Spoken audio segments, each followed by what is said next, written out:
Okay, welcome back, everyone.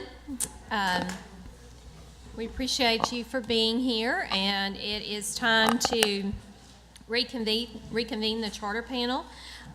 We are on action item 4, the hearing of our open enrollment public charter school application for Premier High School of North Little Rock. Ms. Perry, you are recognized. Premier High School of North Little Rock is a proposed open enrollment public charter school to be located within the North Little Rock district. The sponsoring entity is Responsive Education Solutions. The applicant is requesting to serve students in grades 9 through 12 with a maximum enrollment of 250 beginning in the 2019-2020 school year. The applicant has notified affected districts of the proposed public charter school. ADE staff reviewed the application, and concerns were shared with the applicant for response. The application, the ADE evaluation, and the applicant's response are included for the charter authorizing panel. Speaking today on behalf of Premier High School of North Little Rock is Steve Gass, Superintendent, and Dennis Felton, Principal Dean of Students. Okay. Will the representatives of the application and anyone speaking in opposition please stand to receive the oath? Go ahead and raise your hand. Do you swear or affirm that the testimony you're about to give should be the truth, the whole truth, and nothing but the truth? Okay. Mr. Gass, we are ready for you to get started, and you'll have 20 minutes. Thank you. So, as any new grandfather, I just had a new grandbaby on Sunday.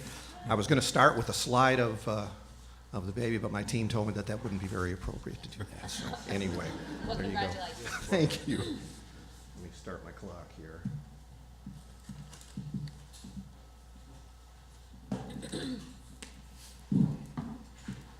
So good afternoon.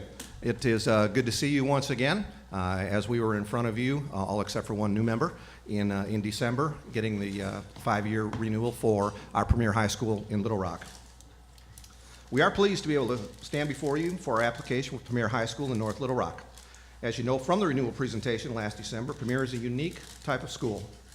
We provide another chance to those students who, for whatever reason, have left the public education system and have been disengaged from education in general.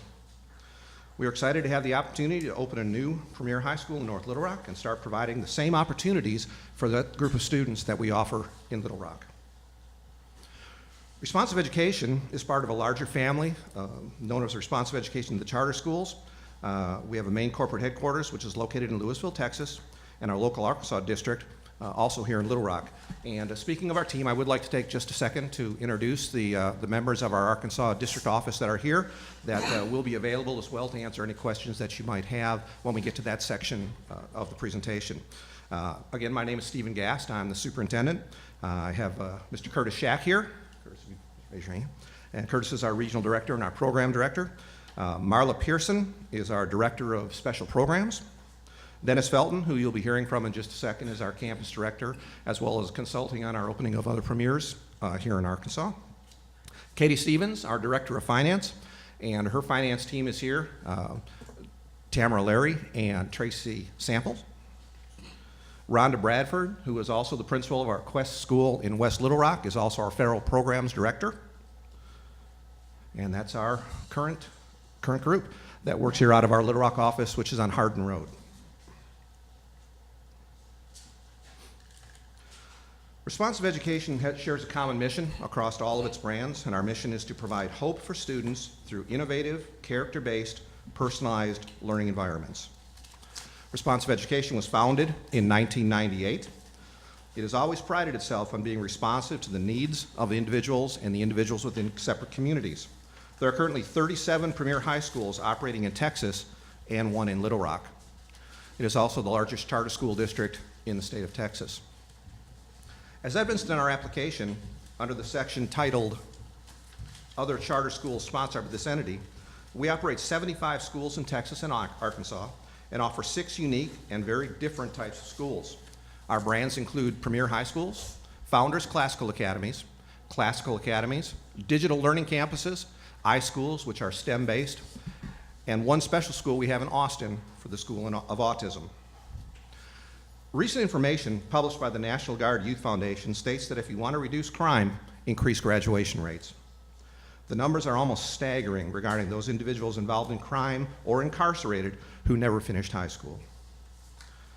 It's also been shown that there's a direct correlation between the annual cost of educating a student that graduates and the annual societal cost of those without diplomas that have been incarcerated. Looking at North Little Rock, we find it's one of the highest crime rates in America compared to all communities of its size. It has a higher crime rate than 90% of all communities compared in Arkansas. Sharing a few more facts about North Little Rock, the overall crime rate in North Little Rock is 79% higher than the national average. You have a 1 in 20 chance of becoming a victim of any crime in North Little Rock. Here are also some statistics we shared with y'all in the December meeting, but they're very, very alarming, and I wanted to share with you again. And every year, over 1.2 million kids drop out of high school in the United States. That's a student every 26 seconds, or 7,000 a day. About 25% of the high school freshmen fail to graduate from high school on time. That's with their graduating cohort. A high school dropout will earn $200,000 less than a high school graduate over his lifetime, and almost $1 million less than a college graduate. Almost 2,000 high schools across the U.S. graduate less than 60% of their students. And in the U.S., high school dropouts commit almost 75% of crimes.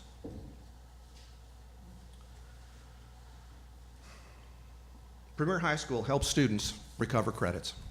We also help them graduate early, provide college and career coaching and planning, and help them apply and gain acceptability or being accepted into college.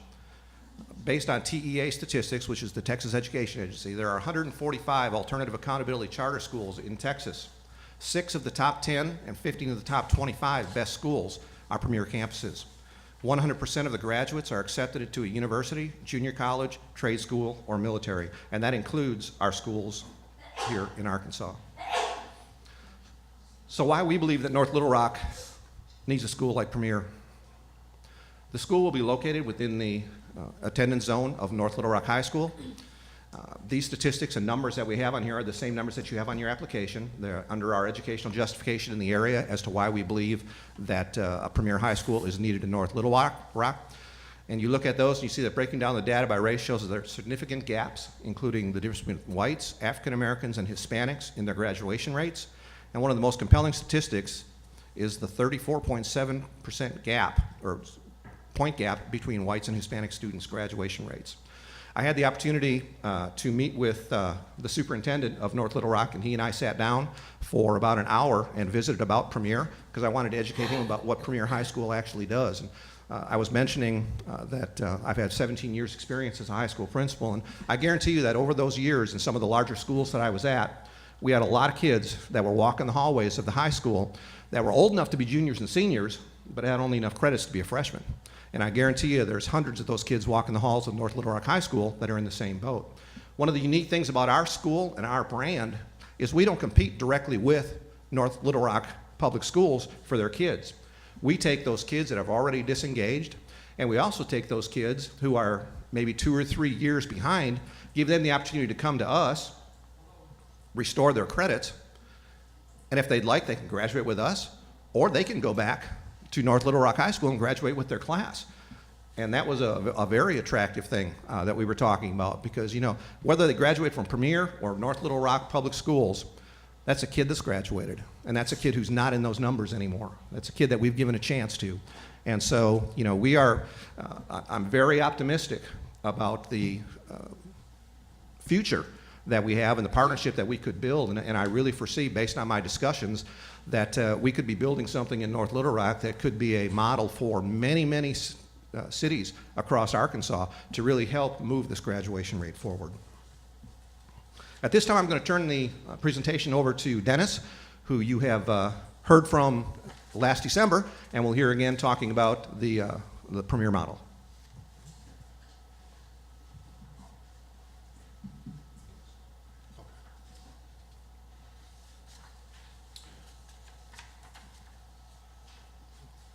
Good afternoon. My name is Dennis Felton. I serve as the principal of Premier High School of Little Rock, as well as a Premier consultant. So what I want to do is spend some time giving you guys more of an insight within the Premier model in the school and kind of what we do to try to get students back on track and ultimately prepare them for post-secondary goals.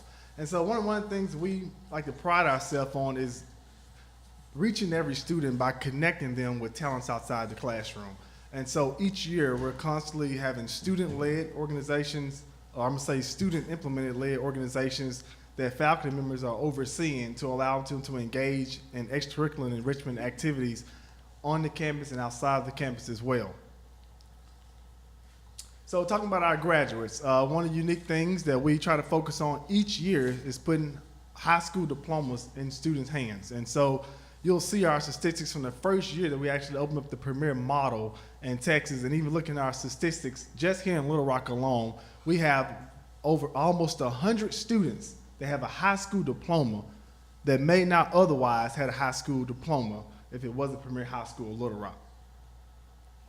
So we're talking about the academic piece.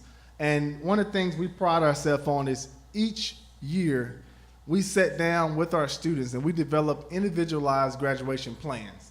And so we want students to understand this is what you have currently towards high school graduation. And then we want to develop an individualized plan for each student to ensure that they receive the support they need in order to graduate with their class or catch up and graduate as well. And so we offer a flexible school day for students that need so. We have students that are parents.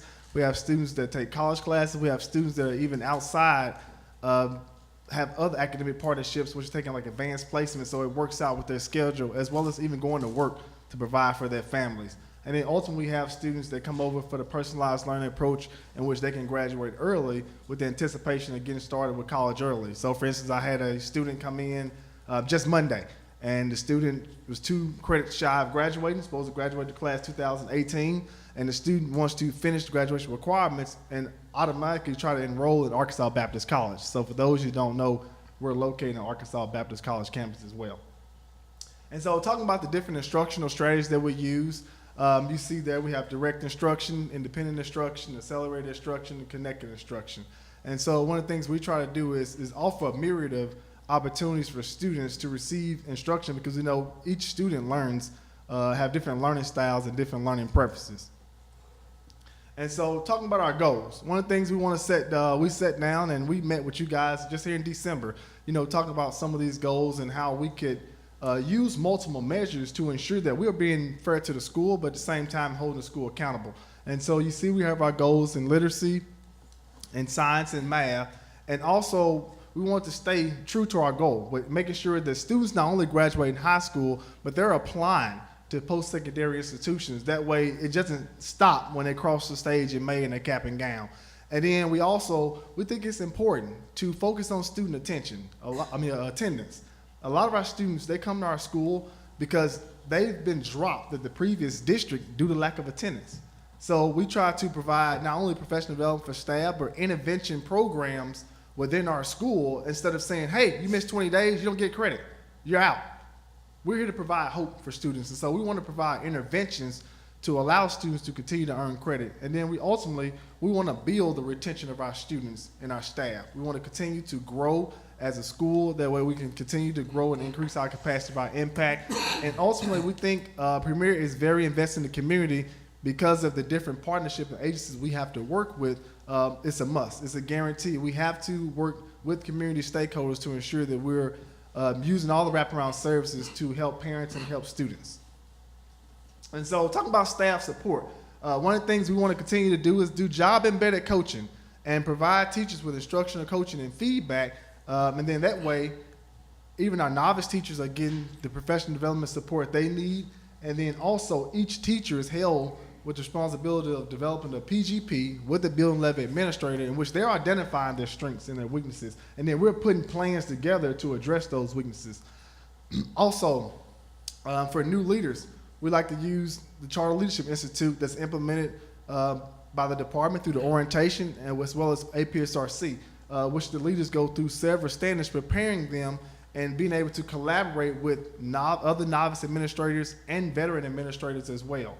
And then also endorsing the program that the state has as well as far as the mentoring. Mr. Gass come in on our strong central office team that we have that's here to support our campus leaders and our teachers. And so we want to ensure that not only we're evaluating off leads and tests, but we're putting professional development plans to grow individuals. That's what the whole purpose is, to grow them and to increase instruction capacity as well as leadership capacity. And then ultimately, we want to replicate our PLC. For those who are familiar with professional learning communities, Premier High School has been blessed with the opportunity by the state to participate in the PLC pilot project. And we want to replicate that practice. We know there's a lot of research out there that supports how professional learning communities ultimately increase effective teaching. And when we increase effective teaching, then ultimately we're increasing student achievement and student learning. And so we want to replicate the practice we're doing with the PLC models in which teachers are collaborating weekly. And then we're staying around the 3 ideals. Well, a focus on student learning, student focus. We want to focus on collaboration. And then ultimately, we want to be data-driven. We want to focus on our assessments and look at what's working and what's not working. That way we can ultimately put plans together intervention-wise to ensure students get the things they need. And then we want to continue to participate in the Arkansas PLC Institute. For those that are able to go to Rogers this past summer, it was a phenomenal event in which educators across the state who were involved in this PLC process were able to bounce ideas off of each other. And I'm excited. I think we got even possibly 10 more schools that's even in the cohort in Arkansas, which strengthens our network amongst administrators as well.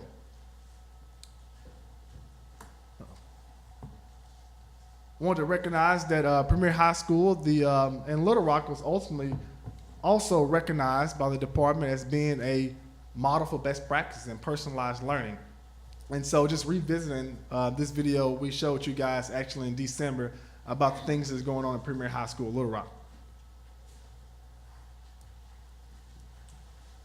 I want to share a few words while Mr. Gass is head up. And one of the things that ultimately remind me of what we're doing is each time we have a student enroll in Premier High School, during that registration process, we talk to them. We have conversations about why you're here, what are your goals, what do you plan to accomplish here, what are some of your strengths, what are some of your weaknesses, because we want to start that conversation of why. What are you planning to accomplish here? And just yesterday, I had a guy come in. He dropped out of high school actually 2 years ago. He's 19 years old. And he said, Mr. Felton, he said, I received a letter in the mail. He said the letter in the mail told me you guys had a flexible program, how you were getting kids back in high school who had dropped out. And most importantly, on that flyer, I saw my friend in a cap and gown. And when I saw him in a cap and gown, I knew I can do it too. And so it's stories like that that constantly remind me the work that we're doing every day is important. And what we want to do is increase our capacity of not just serving Little Rock students, but be able to provide these opportunities with North Little Rock students as well. So that's why we're here. Thank you, Dennis. To piggyback on what Dennis was saying with our training for our teachers, not only but also training for our leaders, we train to try and get our individual campus directors to be interior, people that we promote from within. And in the APSRC program, we have one of our future administrators who's working with us at our Quest campus and working with Rhonda, who's also in the mentoring program. And I was fortunate enough to be asked about a month or so ago from Dr. Todd to come and speak to some of the new trainees and work with them for a little while. And so we firmly believe in the leadership programs, and we know we've got some good ones here in the state, and we're allowing our folks to take advantage of those as well. Our last couple slides deal with financing. One of the most critical aspects of any new charter, obviously, is finance. Many well-intended charters with great ideas and great programs come before you, but have a hard time with the financial aspect of it as well as the sustainability of that particular campus. For the first time, I've brought to you the audit report from our home office in Louisville that shows our CMO, or our corporate headquarters, and it kind of gives you, and I'm not going to go through each individual particular line, but I wanted you to see the financial stability of our company. And when you've got a company that is projected to have well over $21 million surplus at the end of the year, when we start looking at it and have some of the questions on the applications that we have, like, well, what happens if you don't get the right number the first year? And how do you support the development and the different things, the monies that you want to have if they're not coming in? And I wanted to share with you the fact that we have a strong financial backing that is not afraid to, if in fact we need help, they're there with those funds to go ahead and do that. Now, our goal is not to have to call mom and dad and say, hey, we need help. But at the same time, it sure is nice to know that if that happens, or if it needs to happen, we have the financial wherewithal to do that. Coming on a more local note, looking at the Arkansas Premier High School here, we've already told you that we have a financial team here. We have all 4 of our charters last year went through an independent audit, and in those independent audits, not a single finding occurred for any school for any financial concerns whatsoever. And I think that's important as you look at us for future schools to realize that not only do we have the funds available from our corporate sponsor, we also, from a local level, have very, very talented individual people who are very good. Our particular budget for this school was put together with very close work with ADE and working with them on our budgets and on our projections. Katie Stevens, who is our financial guru here as far as responsive education is concerned, probably a capital C for conservative needs to be in front of her name when it comes to putting budgets together. And that has done really well for us as we've gone through the years. And we consider this to be a very, very conservative budget because we'd rather have, be on the conservative side of it and know that we're going to have funds available than we would speculating, what might happen and what might occur. So based on that, we came up with the calculations, and what I did is you have the more complete budget in your application that breaks down line item wise. What I did is I just took some of the, the major categories, the personnel, the revenue, the expenditures, and then what the net revenue over expenditures would be, which here shows a plus $32,552 after the first fiscal year. Now granted, that can change, if our enrollment is higher, or if we have to hire another teacher or two, that might change, but that would shift all those numbers all the way up, including the revenue as well. And so this is based on 125 students. That wraps up our presentation. And like I said, we had a slight advantage here because y'all have just heard a lot about our Premier High School and went through the application renewal process last December. And we're kind of glad that occurred because it kind of gave us an ability to share a few other things with you that we normally wouldn't have shared. All right. All right, you timed that just perfectly. I did. 20 minutes. Even without the picture. You did, yes. So thank you for your presentation. Ms. Hyde, is there anyone here to speak in opposition? Okay. All right. So you do have an additional 5 minutes if there was something you wanted to wrap up with before we start any questions. No, really not. I think that Mr. Felton probably did it best when he talked about the most recent activity and those are the types of stories that are replicated all the time in our premier schools, and they're the same type of thing that we see. I will just reiterate what I really see happening is developing a strong partnership with North Little Rock High School and to work with their kids, because I said in the training with the principals, it's not an us against them. It's not are they a charter school kid or are they a public school kid? They're kids, and they are all our kids. And as soon as we start realizing that, the better off we're going to become in how we service all of our particular kids. So we're very excited about the possibility.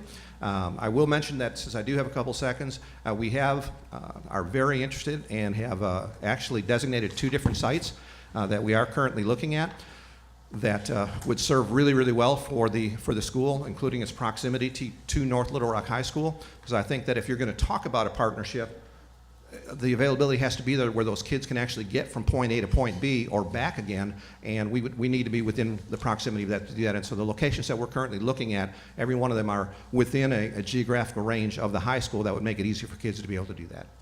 So we'll entertain any questions or anything that you have at this point. We appreciate your time. Okay, thank you.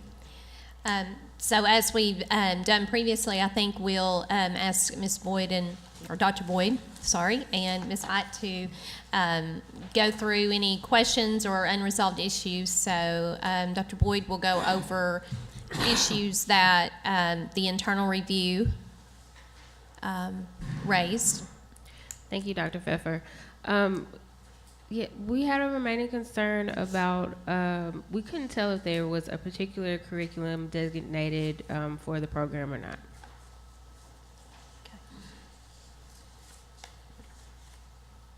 Ms. Felton again.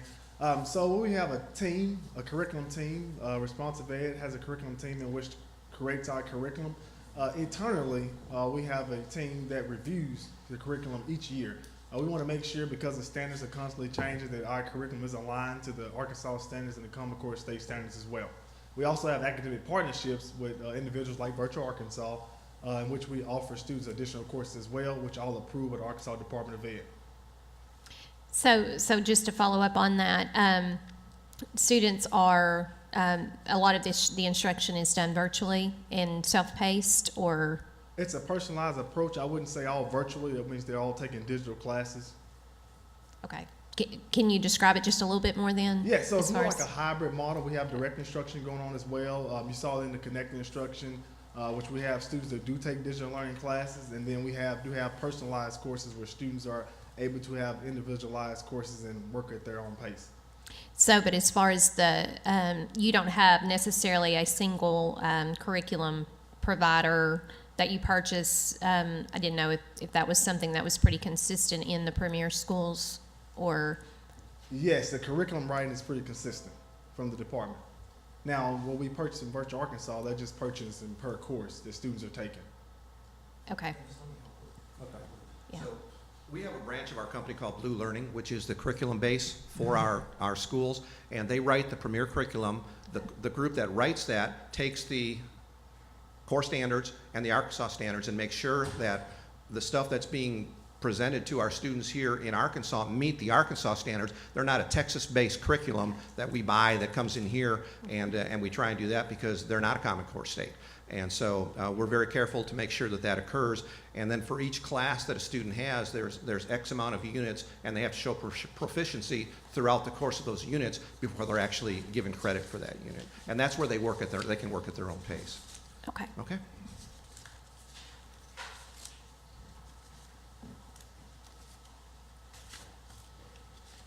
So in the presentation, the applicant addressed meeting the social and emotional needs of students, and we would like to hear a little bit more about how they will meet the social and emotional needs of students that are identified as gifted and talented.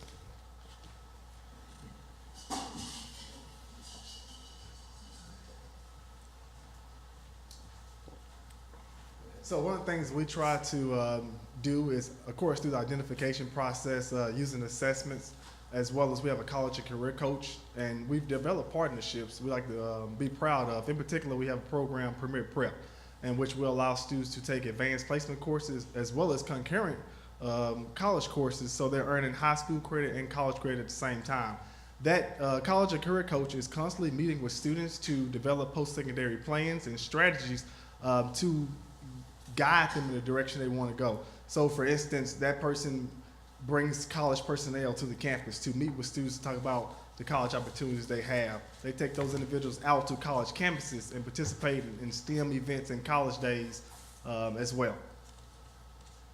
And one of the great outcomes of a question like this is it makes you look at not only how you're doing with the social and emotional needs of your gifted and talented kids, but it also takes you a look at, well, how are you doing for the social and emotional needs of your regular ed kid or of your special needs kid, and you know, this entire population of the group of the kids that we deal with have their own set of individual social and emotional needs. And so, you know, one of the things that Premier High School does is they wrap a lot of those things in, and we provide a lot of different services. Some of them obviously contracted out where people can come in, but if we have a student that comes to us, whether they're a gifted and talented child or something else, and they have a particular need, you know, we have our own special programs director in Ms. Pearson here, who is very involved in not only the special ed and the 504 side of things, but also in the other needs that those kids might have, whether it be from speech to occupational therapy to, you know, what it might be, to make sure that we are able to provide individuals for those students. And it's in our budget as well, in services to be able to provide those kids to,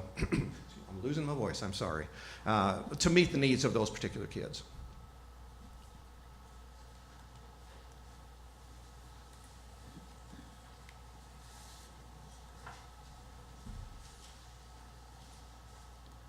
Mary Claire Hyatt, Department of Ed. Please. She's getting used to me sneaking up on her. No, we've been working very closely with the attorney as well as with APSRC and with Tripp on the waivers, and he is, if I call him an expert, he's going to feel a lot of pressure, but an individual that is going to be doing some help or helping us through some of the answers to some of our waivers. Thank you.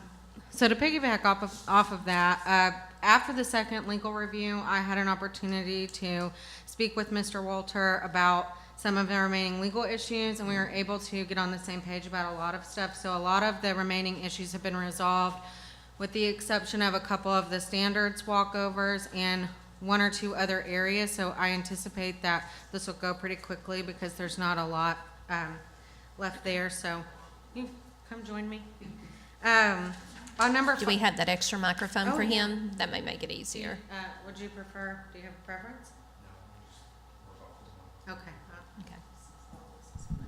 I'm going to do 5 and 6 together. It's gifted and talented, and then alternative learning environments.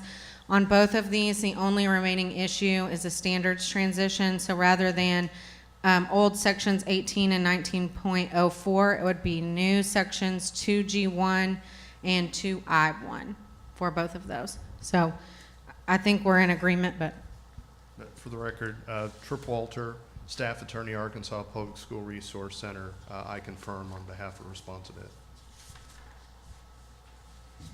okay, I'm moving down to number 9 now, which is teacher licensure and contracts. The first remaining issue is just, again, a standards transition. So rather than the old section 15.03 and 15.02, it's 4B1, 4B2, 4D1, and 4C1 and C2 for the standards.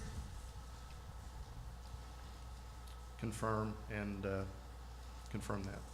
Okay, the second remaining issue was an outstanding request for sections 5.02.4 and 5.03.2 of the ADE rules governing the Arkansas Comprehensive Testing, Assessment, and Accountability Program.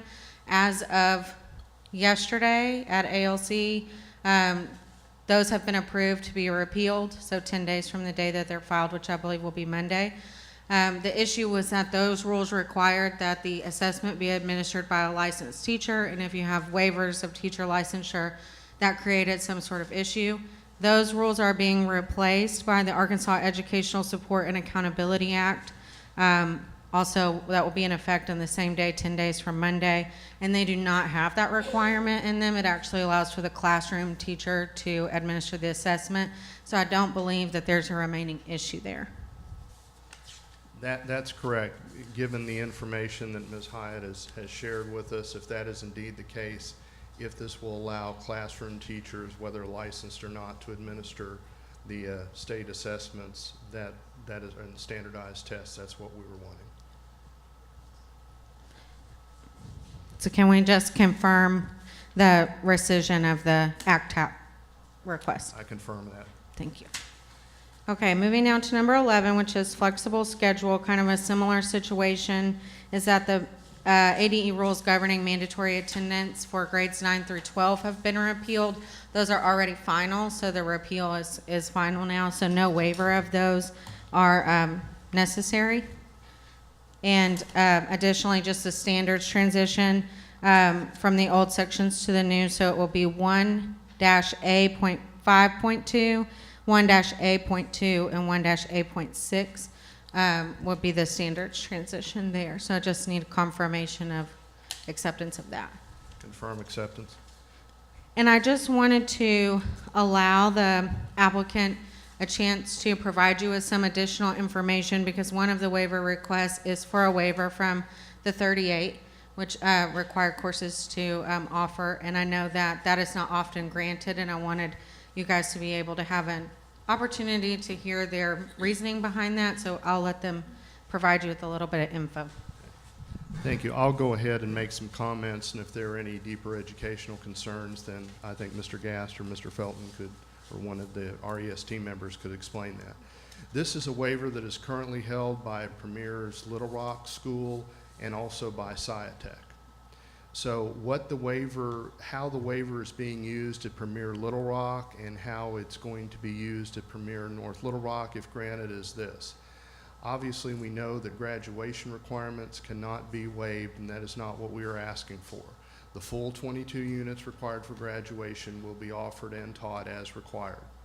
What the waiver does ask for is that the remaining 16 units out of the 38 be allowed to be offered on an as-requested basis. And my understanding is, and again, there may be some help needed from RES to further explain, that there's an individualized plan that's set up for every student to address that, obviously trying to set them on the path as soon as possible to recovering credits and graduation. But again, this waiver, although as Ms. Hyatt said correctly, is not commonly granted, this is the specific reason it is here, because of their program and to allow for the model's implementation and making sure that they can get students graduated.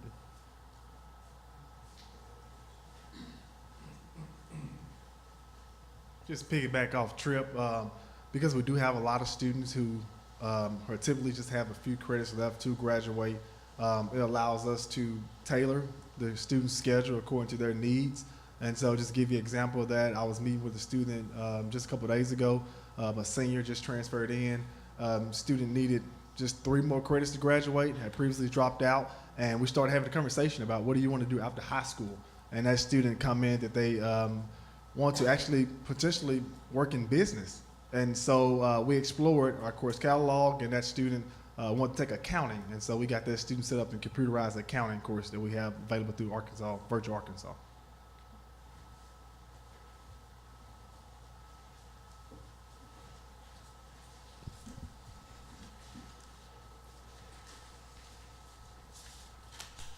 Okay, if it is okay with you guys, I'm going to come back to number 12 because I know we have to have a little bit more conversation about that. So I'm just going to skip to number 13 and then come back to number 12. So 13 is administrators. This is just a simple transition of the standards. So it will be 4B1 and 2 and 4C1 and 2 under the new standards.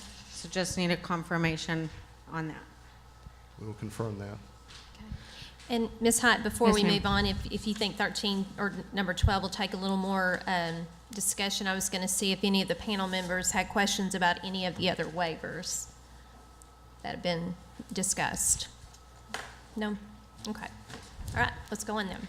Okay, number 12 is student services, so it encompasses guidance counseling, library media program, and school nursing services. I think we have come to an agreement on the guidance counseling and library media, but I do think there's kind of an outstanding just issue with the school nursing services. So it is ADE's position that a waiver of Arkansas Code Annotated 618-706 as well as 2E1 and 2E2 under the new standards would be prohibited as a health and safety law or rule that is not allowed to be waived. And the Arkansas code section, I will give it to you just for your info, is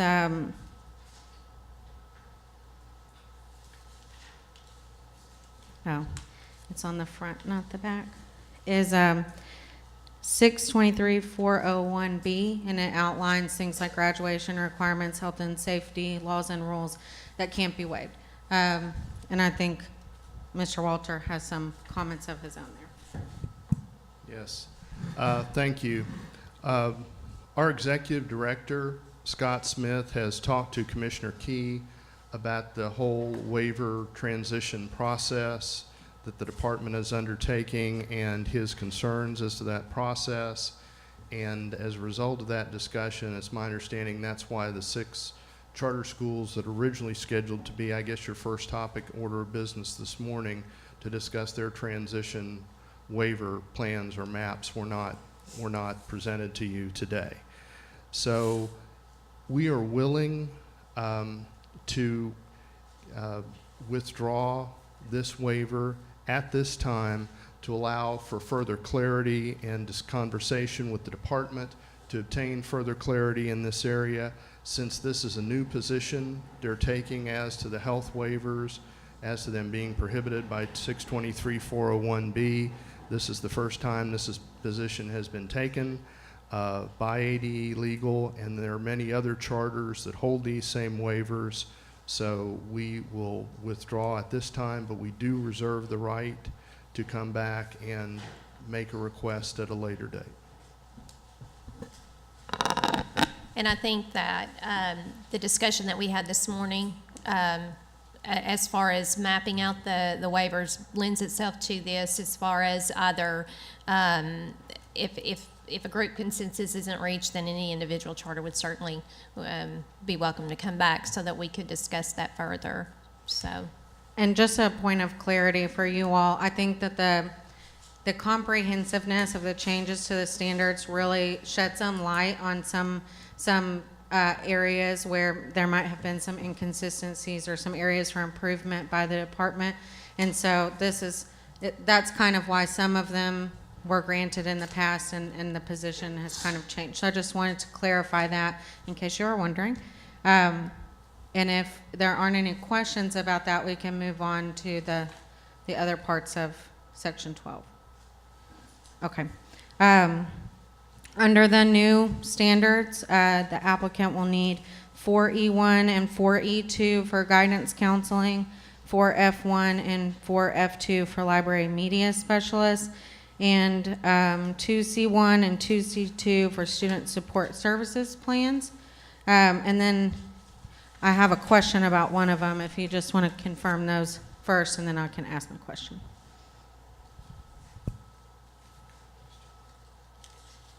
Yeah, I said those. And 2D1. Okay. Thank you. Responsive Ed does want to go ahead and request waivers of new standard for accreditation 2D1, which I believe deals with library and library media specialist. In general, and this goes to the 625-101 at SEC statutory waiver as well, that they want, basically what they want to do is, again, as per their model and is in operation now in all their Arkansas schools, is they want the flexibility to be able to hire somebody as a library media specialist who's not necessarily certified in that area, and also they want some flexibility as to the library, the media collection, so to speak, given that wide range of digital materials and programming that they have. And also on the student service support plans, we would also ask, that's 2C1 and 2C2, for a waiver of that. Again, as with virtually all of these, it's not that that Premier is seeking a diminution in any type of services such as guidance counseling, licensed library media specialists, etc. It's just some flexibility in being able to do it in a way that relates to their model. And just a point of clarification, when Mr. Walter was talking, he said 2E2, which is one of the prohibited school nurse waivers. I believe you meant 4F2, which is library media. So I just need you to clarify that for me. Okay, 4E1 and 4F2 and 4F1 and 2 were ones that, right, ones that Ms. Hyatt suggested that we will agree to. The ones I was attempting to add more information on in support of our request were 2-D1 and 2-C1 and 2-C2. As I understand it, 2-D1 deals with media collections and libraries. 2C1 and 2C2 deal with student support service plans. That's correct. Thank you. Okay. The other outstanding issue was just on the prohibited. It also deals with school nurse, the school nurse prohibition, but it's the ADE rules governing public school student services, just section 3.01.6, which deals with school nurse services. And that's my last thing on that. So 2 comments on that. First, we would urge our same concerns as to that as part of the health services waiver. Secondly, just make sure Ms. Hyatt and I have an understanding. As my understanding is, the rest of our request for the 618-1001 at SEC series is acceptable, with the exception of that for now. That's right. Okay. That is the last of any legal concerns on this one. So unless there are any questions. Doesn't appear that the panel does have questions at this time. Thank you.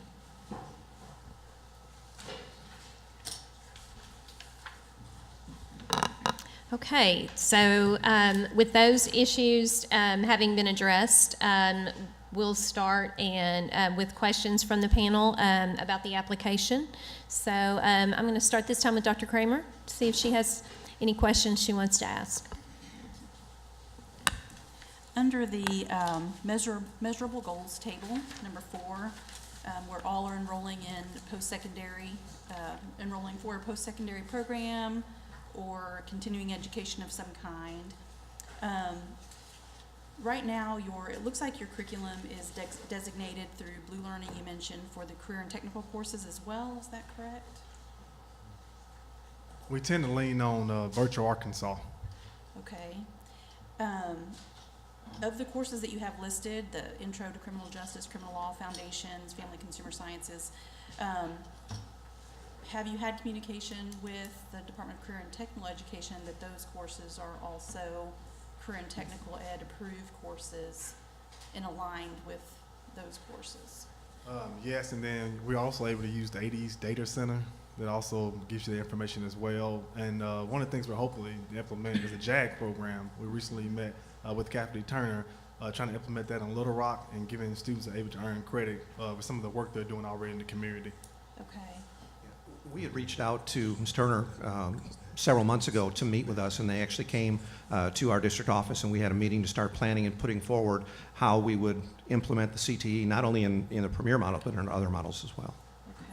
I can comment. One of the things we're trying to grow into, are you familiar with workforce, the career readiness certificates through Work Keys assessment, and trying to give students opportunities to earn those certificates. That way when they go out to employers, it makes them more marketable because they have their 21st century skills. When you are these courses delivered online, or is that hybrid on the career and technical courses? Most of those offered digitally through Virtual Arkansas. And one of the questions I have with that is that many of the career and technical courses have hands-on components. So through the career and technical education pathways, there are means for the hands-on components. There's equipment related to that for learning, enhancement of learning. So if it's online, whether it's asynchronous, synchronous, that's why my curiosity is with the Department of Career and Technical Education, so we would know for sure if you could confirm or not, whether there is collaboration with CTE, so we know there's the hands-on component through the approved courses through CTE.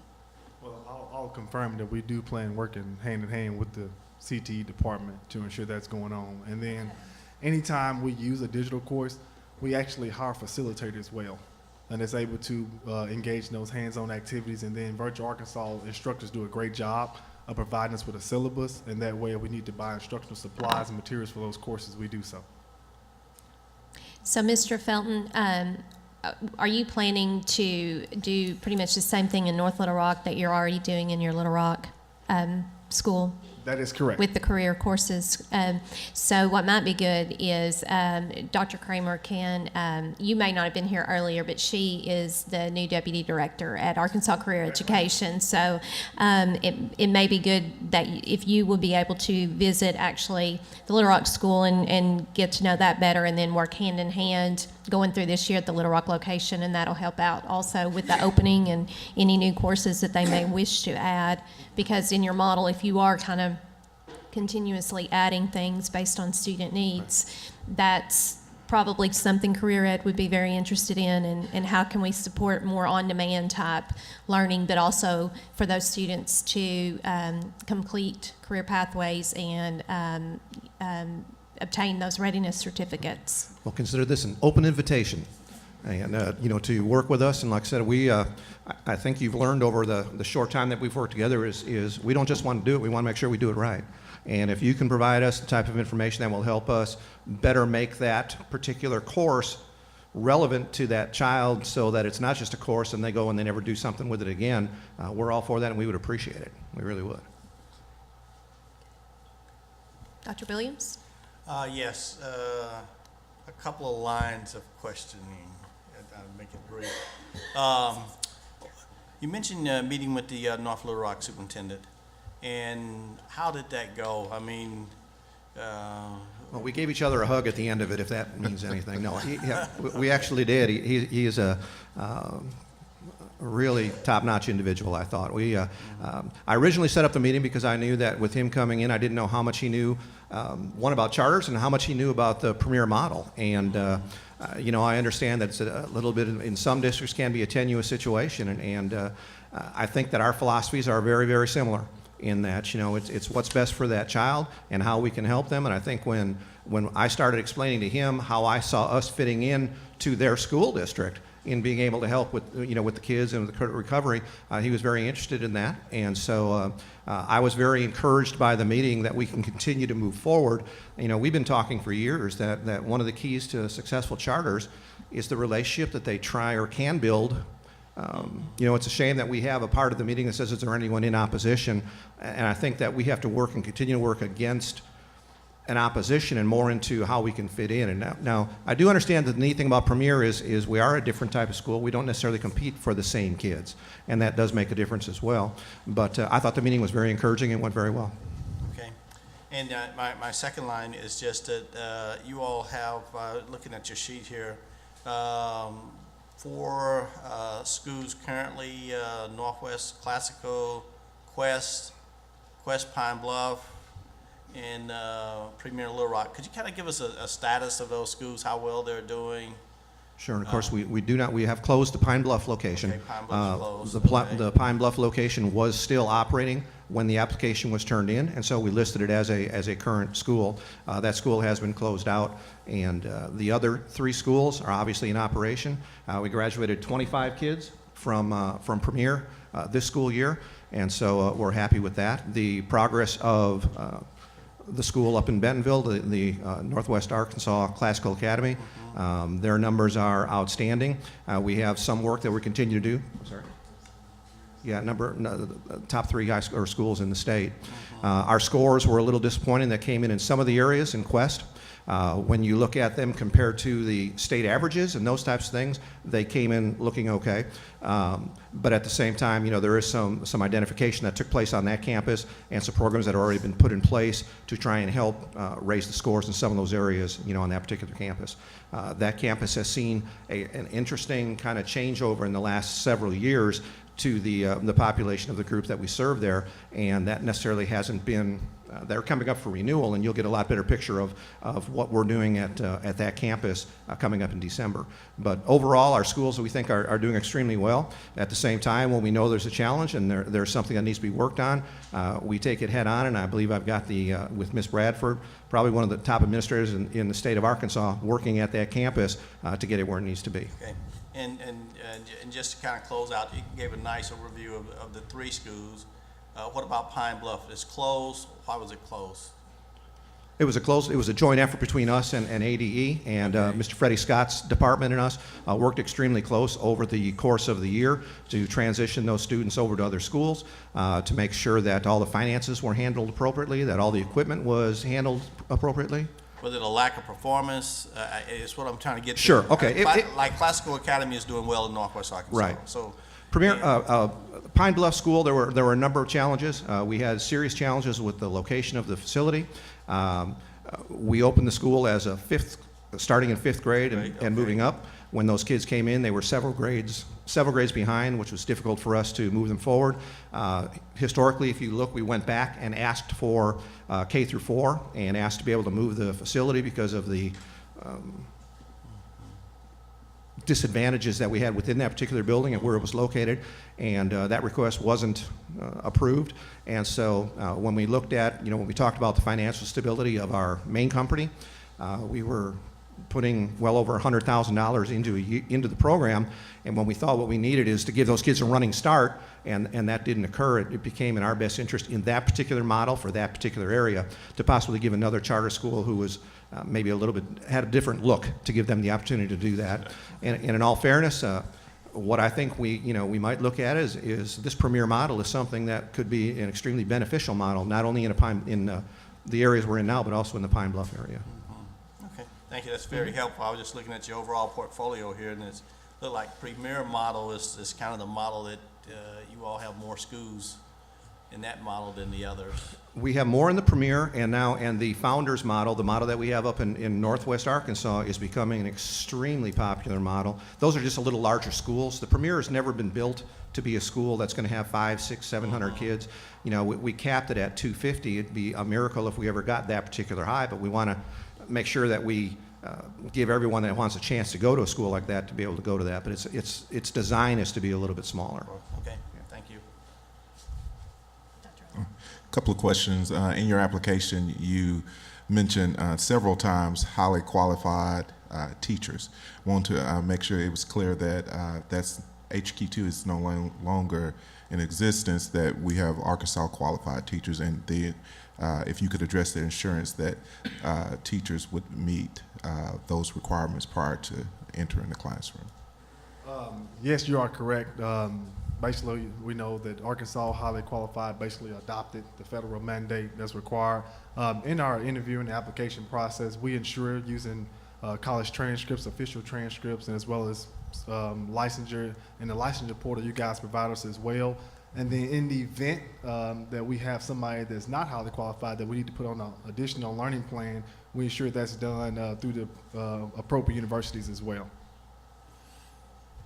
So for instance, I got a teacher who is seeking additional licensure.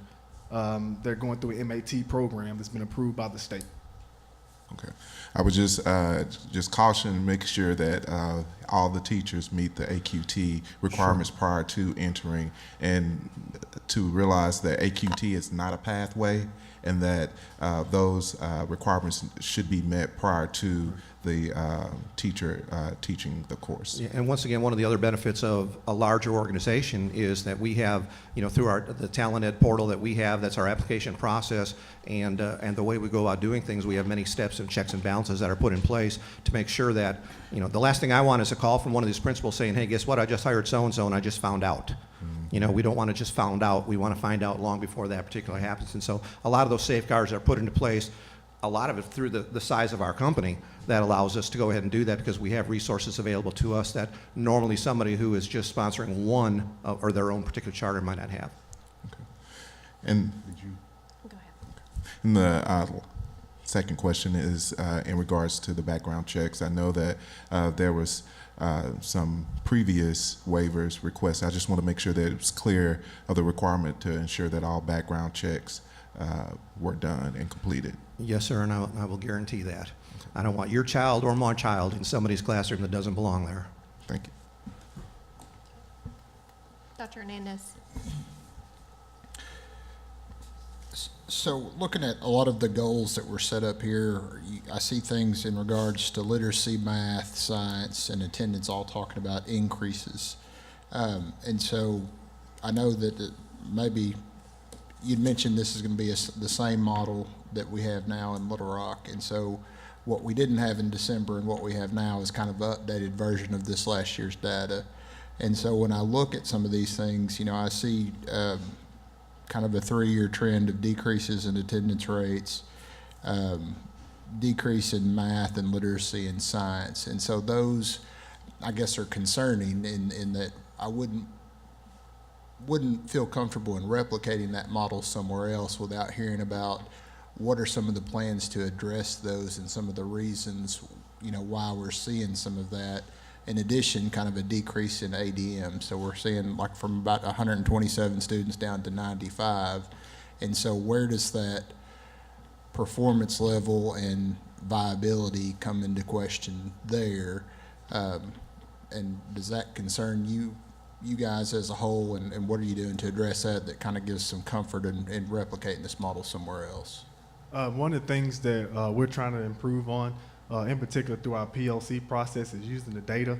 And we're conscious. We're going to own our data, and we understand that the population we're serving, I may have a lot of 8-year-old 9th graders and 19-year-old 11th graders and seniors. And so trying to use that data to put plans together, interventions. So we started RTI over in Little Rock a couple of years ago, trying to ramp up our literacy and our math support, as hiring paraprofessionals as well to work in the classroom with those students who are typically Tier 3 who are struggling. And then on the ADM, we continue to recruit and try to advertise our program and to solicit and push the information out for people to increase their awareness. And so we like to think there's a lot of hope in that area. One of the things that Mr. Gass commented on is we're not trying to be 300 student school. We want to ensure that we're meeting the needs of our students. And I like to think that our marketing efforts helps with that as well. And so like currently right now, even our school in Little Rock, I think we're like 115 students. And we just constantly, because of the population we work with, we have students that get back on track and go back into the traditional district. And on the flip side, we have students that are not being successful that are coming to the school as well. And so we implement an attendance committee. And that attendance committee meets each week. We actually put an attendance incentive plan together to try to look at trends of attendance and try to incorporate interventions like home visits and incentive programs to try to get students to come back in school and understand the value. And I think that we have to be careful when we talk about when we say replicate, what that means, and what we're actually trying to replicate and not. Every school has its own culture. Every school develops its own set of the way they do things and whatever. And of course, we don't have a baseline in North Little Rock right now, so we have to base some of that off of what we currently have with the one school that we're at.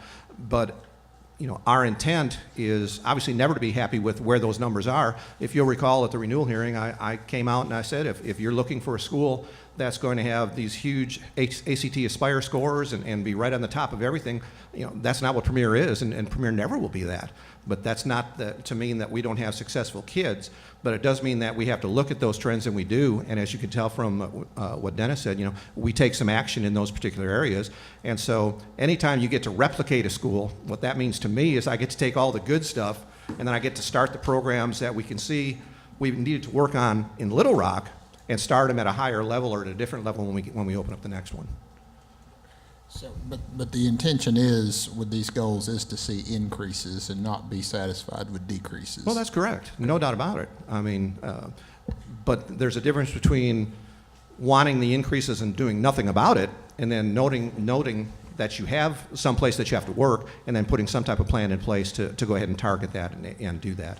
And so, again, we own the data, like he was saying, and I don't think that should be as big a concern. I think what's more important is the direction that we're heading and the plans that we've put in place to make sure that those types of trends don't continue. Okay. I was just going to mention, Steve talked about replicating, and one of the things that we try to constantly revisit as a school is our why and our mission and vision.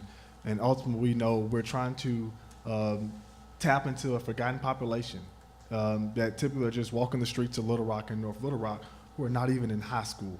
And we're trying to get those students back engaged and understand the value of a high school diploma. And if we can continue to graduate 25 to 30 kids who otherwise wouldn't have had a high school diploma, then I think we're doing great work in what we're trying to do.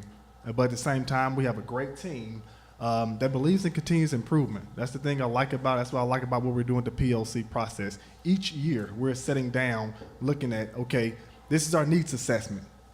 These are the things we need to work on. These are the goals we need to set for to become the school we need to become.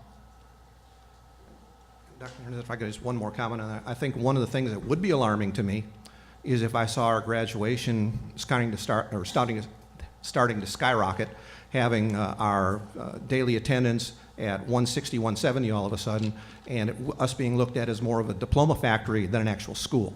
And I think that when you see these fluctuations going back and forth, or the ADM, it's not easy to graduate from Premier High School.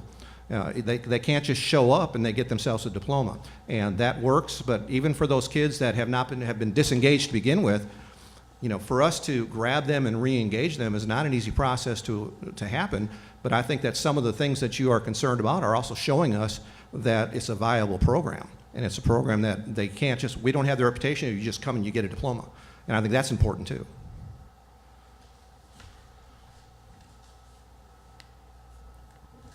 Mr. Wilson, do you have any questions? Couple. Okay. Mr. Gass, Mr. Felton, I'm impressed that you all reached out to the North Little Rock superintendent, who I think is fairly new at that job, but been around North Little Rock for a while, I believe. I think that's really good that you all are communicating with each other. And did I understand you to say that you might be able to work out some sort of concurrent credit program with North Little Rock? Well, Steve's vision here would be that we would be able to work, that we could work something out, or it could evolve over the course of time. Basically, what I did in our first meeting is I asked the superintendent if we continue to move forward here, and if things, go well, would you entertain the idea of possibly me visiting with your principal or visiting with your counselors, and getting some more ideas from people on how we might be able to work together. But professionally, when I was a superintendent, I certainly wanted whatever outside entity it was to come to me first and ask me if it was okay to do that. And so we didn't get that far yet, but in my vision of where I'd like to see things going, I could see a number of different partnerships developing between our school and the North Little Rock School District. But frankly, Mike, it's just way too early to say what that would be. Okay. And I hope the same thing holds true with Little Rock as well. Communication between the charter schools and the public schools. Tell me about briefly about your open house that you had in April. What sort of response did you get from the community there, if any? We didn't get any. We didn't have good response at all as far as attendance at those particular meetings. They were advertised, they were put out there, but there again, we look at such a different group. This isn't generally the parent populations that are going to be showing up, for a particular meeting. Now, the plan is us getting approved, and now as we move forward, we start advertising and continuing to have meetings now that say a school is coming. And if you're interested, here's where you go from there, and here's how you happen. So, the other part of it is any of these meetings, the way the calendar is set up, we're asking people to come and be interested in a school that might open for a year and a half. And that's a tough sell, period, more or less, to a community where you're trying to get the kids that are disengaged. Some of these young people know how to use Facebook and all that stuff. That's the way to get the message out to them, I guess. You're not on Facebook? No, hell no, I'm not going to be. I was just going to comment on the fact that, since we are Premier High School, Little Rock, we're open enrollment charter. We do have family members and parents who are from North Little Rock area and the Sherwood area and beyond. And so I have had conversations with those parents in our meetings about it. And it's interesting because those parents are just excited about that opportunity to have as well, because I do have students that are coming as far as North Little Rock to come to school for that opportunity. Thank you. Any other panel questions regarding the application right now? Okay, so if not, we'll direct questions to see if there's anything that our ADE staff has heard today with regards to the different systems that the panel might need to consider, or questions that have come up for the applicant.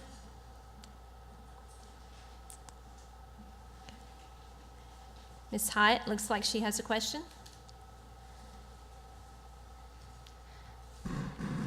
I just wanted to confirm on the record, and Mr. Walter, I guess my peripheral vision is just going. On number 9, teacher licensure and contracts on the waivers, I just want to confirm at Cheryl Reinhardt's suggestion that the waiver has been changed from 617-401 at SEC for teacher licensure just to 617-401. So we're avoiding any prohibited waivers of background checks and stuff like that. That's correct with one comment, and I think the way it's listed on the waiver list is teacher licensure is its own set and superintendent's another. But we have asked for a waiver of 617-427, which is superintendent licensure, to go with 401, which is teacher licensure. With that comment, I'm in agreement. That really does conclude any legal concerns at this point. Okay, we appreciate that. And so if there aren't any items that, or additional items that we need to take under consideration, then we can go ahead and move to the decision phase, if we're going to approve, deny, or take this matter under advisement until a later meeting. So this time, if there isn't anything remaining, I would entertain a motion from the panel. So move the approval. I have a motion to approve. Second. And and a second. All those in favor say aye. Aye. Opposed? Okay, the motion passes. Congratulations, and we will record our comments and give you feedback.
Okay, I think we're just about finished with our responses, so Dr. Hernandez? I voted for the motion because of the overall plan and support of responsive education, but have some lingering concerns about the model meeting their overall goals as outlined. Dr. Kramers? I voted to approve the motion. It appears the financial team is in place for some solid financial oversight. They have some implementation models in other places that have shown students are graduating with the high-risk, high-need populations, utilization of data that is focusing on the student. I do have a little bit of concerns just on the CTE, the hands-on apprenticeship type experiences, and not being just solely online for some of those needs. Dr. Oa?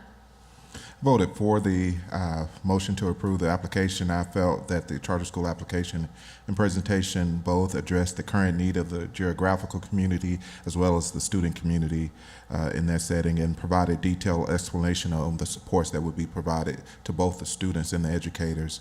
I am concerned about the assessment results, and so definitely would like to continue to see how the educators and students will be supported as we move forward. Dr. Williams? I support the motion. Premier is proposing to work with / creating educational opportunities for a population of students that is not currently being addressed in that geographic area. And Mr. Wilson? I supported the motion. I was impressed that there's been communication between Premier and the public school districts as well. And I'm impressed with their good track record otherwise, in Little Rock and other places. Again, congratulations, and we hope that as you listen to the feedback, you realize that we understand that you're serving a unique population of students, but that we would like to be able to continue to work with you, support you to see how maybe some of those concerns can be alleviated, and welcome the opportunity to come and visit and work with you in this planning, upcoming planning for that school year. Dr. Hernandez, in some of his concerns about the goals, I think that as we have the opportunity to work with you all on that district plan of support and your school support, your school plans that are developed over time, that'll be a good opportunity, I think, for us and you all to engage in good conversation about what are those evidences of achievement for students that are, and how do we help you help them. So anyway, we look forward to a lot of conversations coming up. Thank you. And panel, do you need a 5-minute break, or are we ready to keep going? Everybody's good. Okay. We will go ahead and move to the final item on our action agenda today.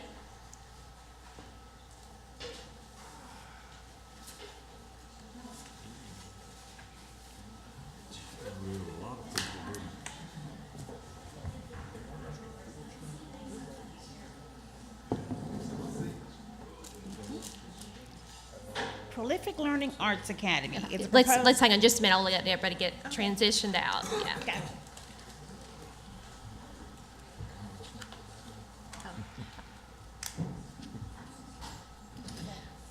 Okay, we're gonna pause for about a minute or so. Good. I started to say, yeah, a little long.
Okay, so our final item is the application for the Prolific Learning Arts Academy.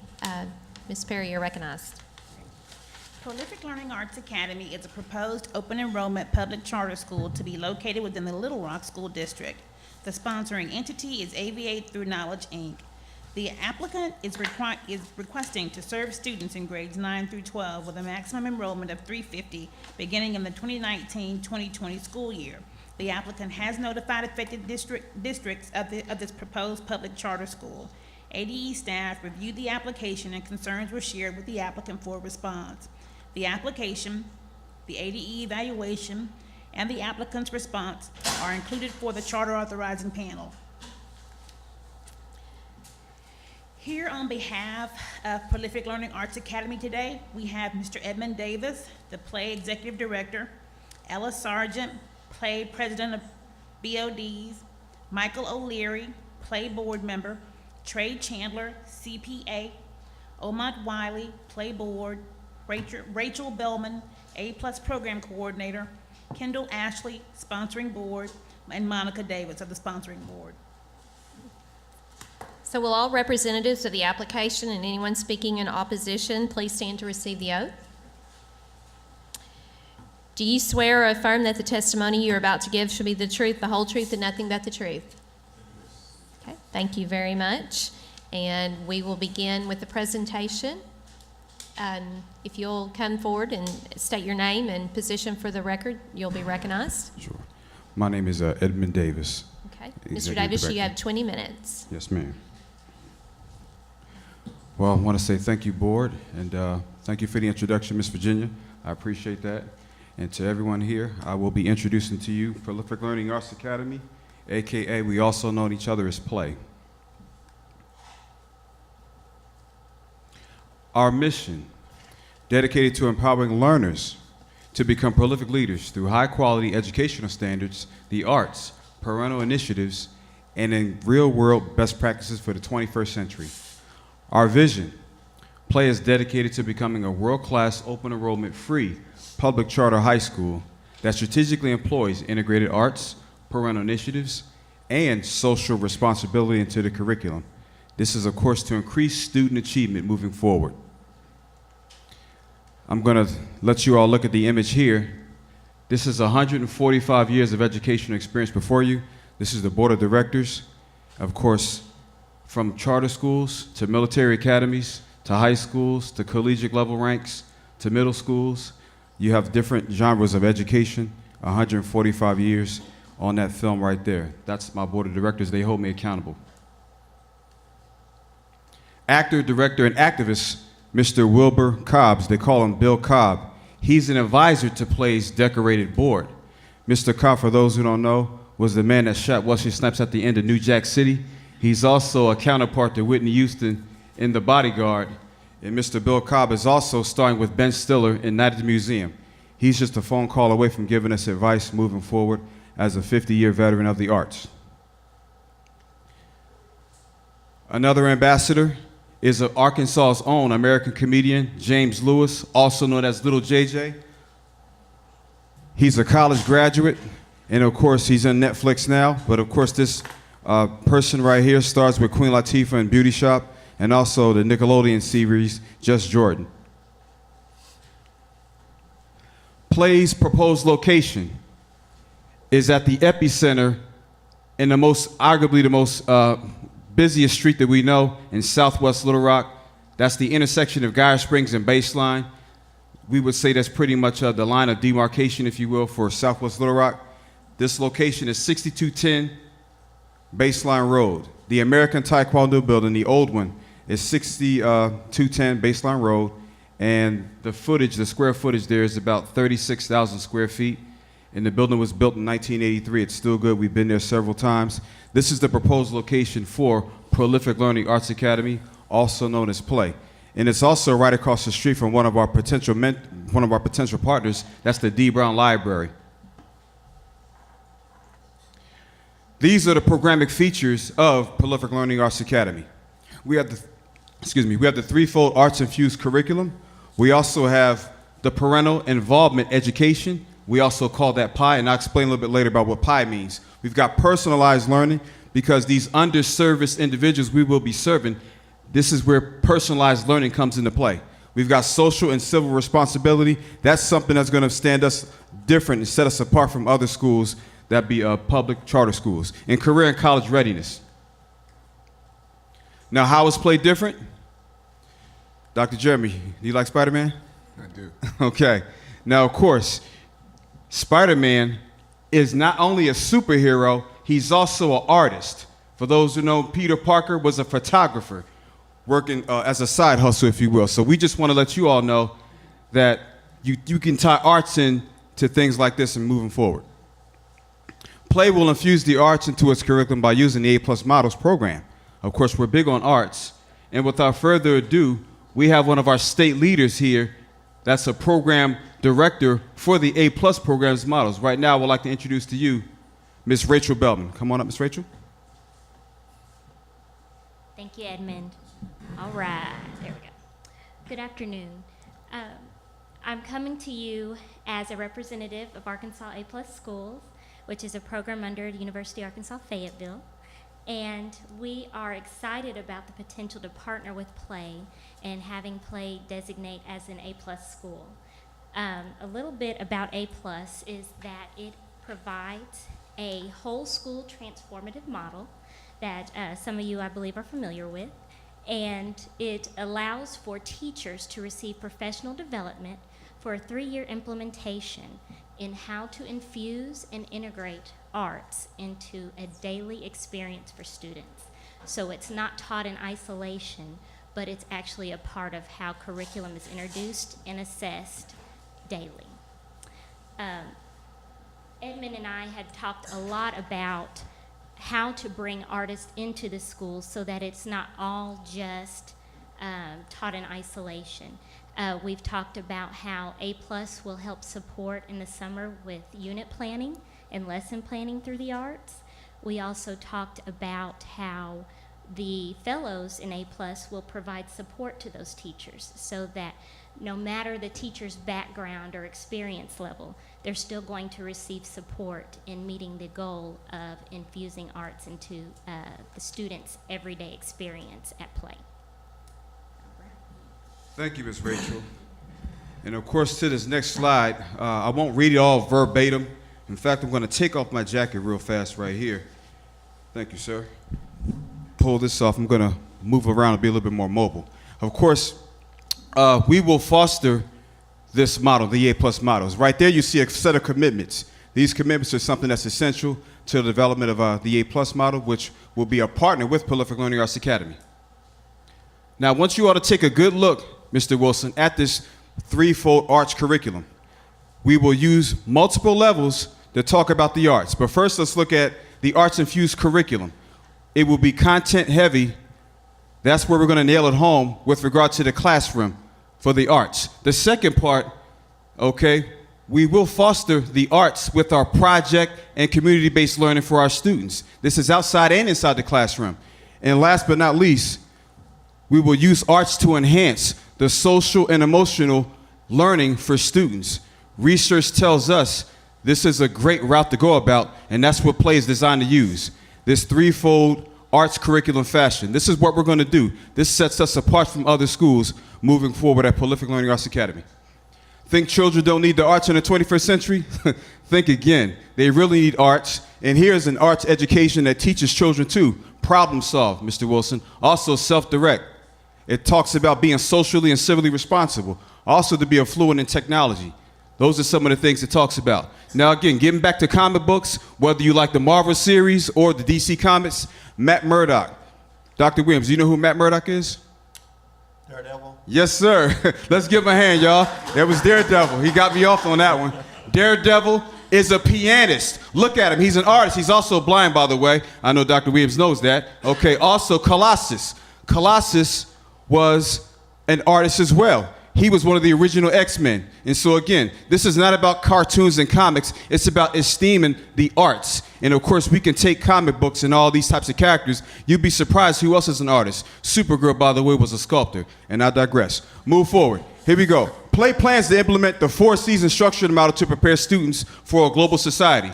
Now, of course, we're talking about collaboration, communication, creativity, and critical thinking.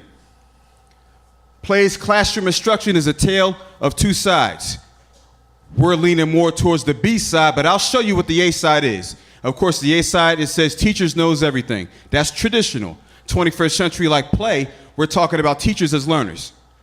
Of course, side classroom A, traditional, it says kids listen. Classroom B, Prolific Learning Arts Academy, kids think, or children think. And lastly, of course, finished pages at the traditional level. What Play's going to talk about, what we're going to be all about, is problem solve and create. And that's what Prolific Learning Arts Academy is all about. Of course, that side on the right, Dr. Jeremy, is good for robots. Okay, on my left, I'm sorry, but on my right, it's good for young people. That's moving forward. The ACT Aspire will be used as an assumptive assessment to measure career and college readiness. Of course, for 9th and 10th grade, we know that, but for the 11th and 12th grade, it will be the traditional ACT. The MAP assessment will be used as an interim tool to precisely measure growth and performance. Do we all learn the same? Dr. Angela, do we all learn the same? We don't all learn the same. No, not at all. Okay? But look at this quote from Dr. Albert Einstein. Everybody is a genius, but if you judge a fish by its ability to climb a tree, it will live its whole life believing that it's stupid. This is quote unquote. Okay?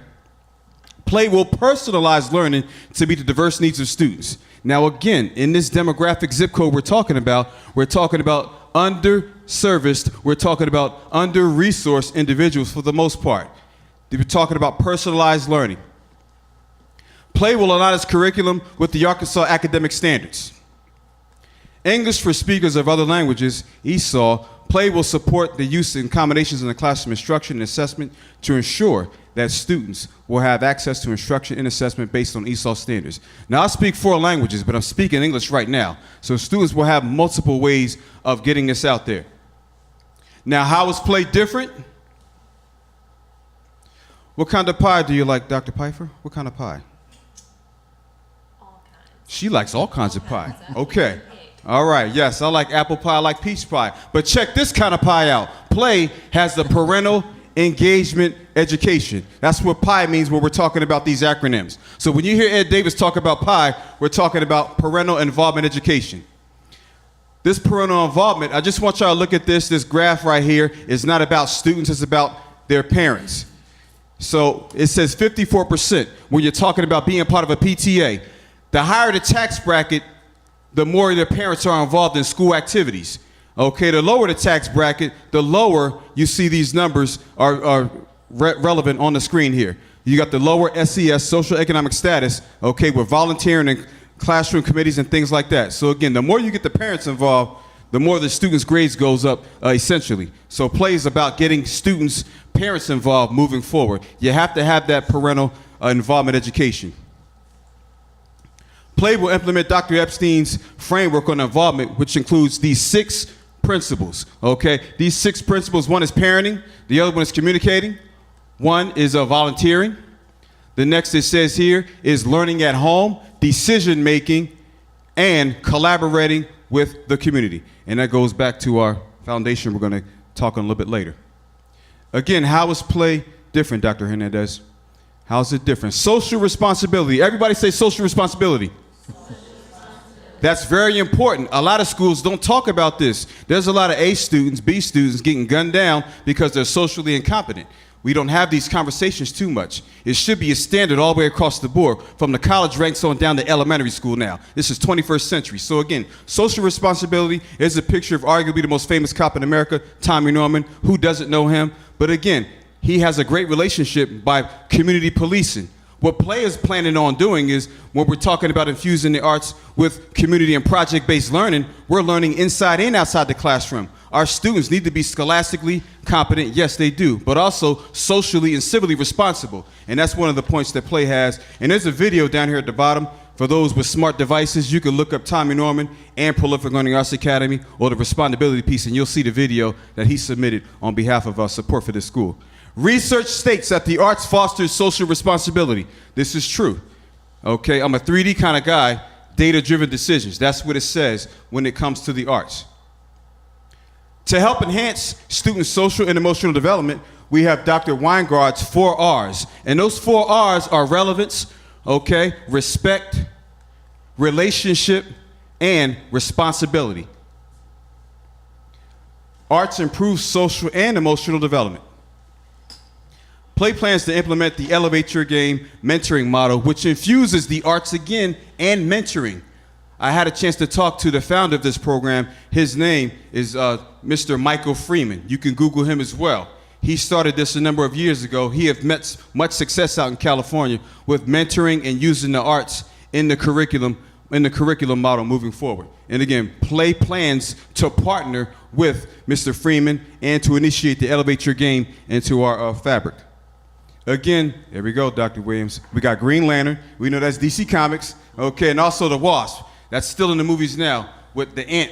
I think the Ant, that's in the movies now. But again, you've got Marvel and DC Comics. Those two, again, essentially are artists. Hal Jordan, y'all know that guy. He played a couple years ago in the movie. He, of course, is an architect. And the Wasp, she's a fashion designer. Okay, so now you have the arts. A lot of superheroes are artists. And that's something that we just wanted to give you some tidbit piece of information here. So why is Play needed? Prolific Learning Arts Academy, Play, is needed because there's been a lack of high school options in Southwest Little Rock for over 50 years, okay? And to touch a little bit more on that, I would like to invite to you up to the mic is Mr. Michael O'Leary. Mr. Michael O'Leary is a retired military specialist and seasoned educator. Mr. O'Leary. Well, one of the things that we notice, and I know the question's going to come up, why? Why is this charter school needed? Why is it needed at this particular time? The district in question is getting ready in the future of 2020, as I understand it, to combine 2 different high schools together into one location. Anyone that has been a high school administrator and such knows that districts have their own problems, schools have their own problems, but when you bring 2 schools together from 2 different communities, there's bound to be many problems that are going to occur. Having a charter school provides the school district an opportunity to give kids another chance, another place to go to possibly be successful. As educators, I think, and I've been a lifelong educator for 40 years, I think we have the obligation to try to provide young people opportunities to be successful. You're all educators, and I think you would agree that having another avenue, pathway, where students could go either for a semester, for a year, possibly even graduate, because the public school over here is not working out for them. This gives them the opportunity to be successful. That's why we think that there's a real need. The community, I think, would get behind the opportunity. Parents would look at it as an alternative when it's not working out for their children. And in the end, if we can help young people be more successful by changing their location and possibly the venue of education that they're getting, then we've been successful in accomplishing that. Thank you, Mr. O'Leary. According to the Arkansas Division of Youth Services, African Americans make up of nearly 20% of the state's youth population, but represent 60% of the children locked up. Talk about the school to prison pipeline. Check out this next slide, and keep your mind on that one there. This next slide, it says here the percentage of high school dropouts by age 25. Again, look at the disparity, ladies and gentlemen. African Americans right there, and Hispanic/Latino Americans right there. Again, it's definitely mind-boggling, to say the least. But what Play is doing, Play is designed to help minimize that, to help counter that curve when it comes to the highway to prison pipeline and also high school dropouts. And I got another slide I want to show you here. We all know Little Rock is about 200,000 people, of course, but look at the number within the zip code where Play's projected to be. That's 72209. It's 81% minorities of color. African Americans at 64%, Latino Americans at 17.3%. And my stats are from at the bottom, the census down at the bottom. So again, you're taking 81% of the minority group and you're centering an arts academy right in the middle when data tells us as educators that this is one avenue which they do well in, they learn in. So again, that's something that we have to consider, and it just wants to, something that we should all talk about a little bit more. Research continues to indicate that students with similar demographics as Play perform better academically and socially in the arts-rich schools than in schools that don't have a robust arts program. Students that show the greatest relative improvement in academic achievement when participating in the arts. Play understands the charge to be scholastically and culturally responsible to meet the needs of the community. Play will encourage scholastic excellence, such as the Academic Swag Award.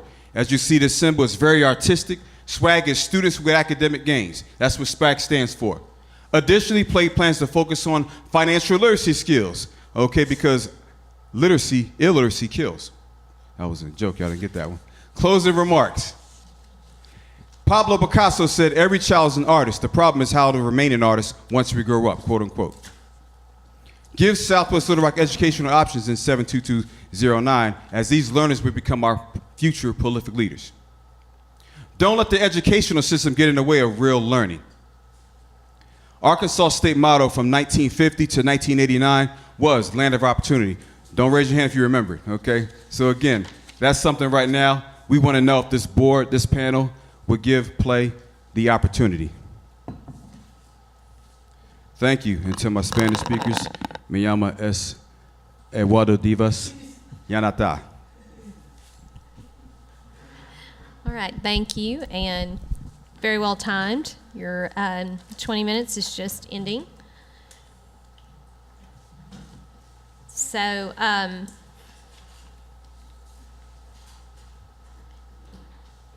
Dr. Boyd, is there anyone here to speak in opposition? No. All right. So you do have an additional 5 minutes before we start questions if you would like to finish up anything else.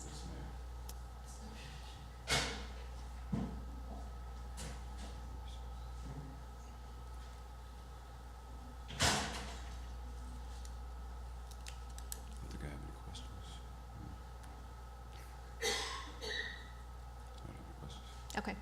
All right. Well, we'll go ahead and move on. And if you do think of something and need a little additional time, we can work that out. Okay. So there were a couple of there were a couple of unresolved issues after the ADE internal review, and I think there were some legal items that we'll walk through. So we'll do this as we've done before. And I think Dr. Boyd has an extra microphone there. And Thank you, Dr. Pfeffer. So in reference to the remaining concerns, as it relates to academic achievement goals, goals for 11th and 12th grade students did not seem to be aligned to college entrance exams or other post-secondary career options.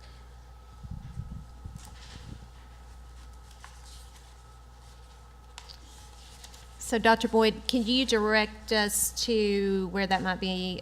Are you looking at the application on page 20? Mm-hmm. The goals are on prompt for the application. Okay. And then you can see under there where the internal review committee and the applicant went back and forth, and in the end, the internal review committee felt that the goals and their alignment to college entrance exams or other post-secondary career options were not accounted for.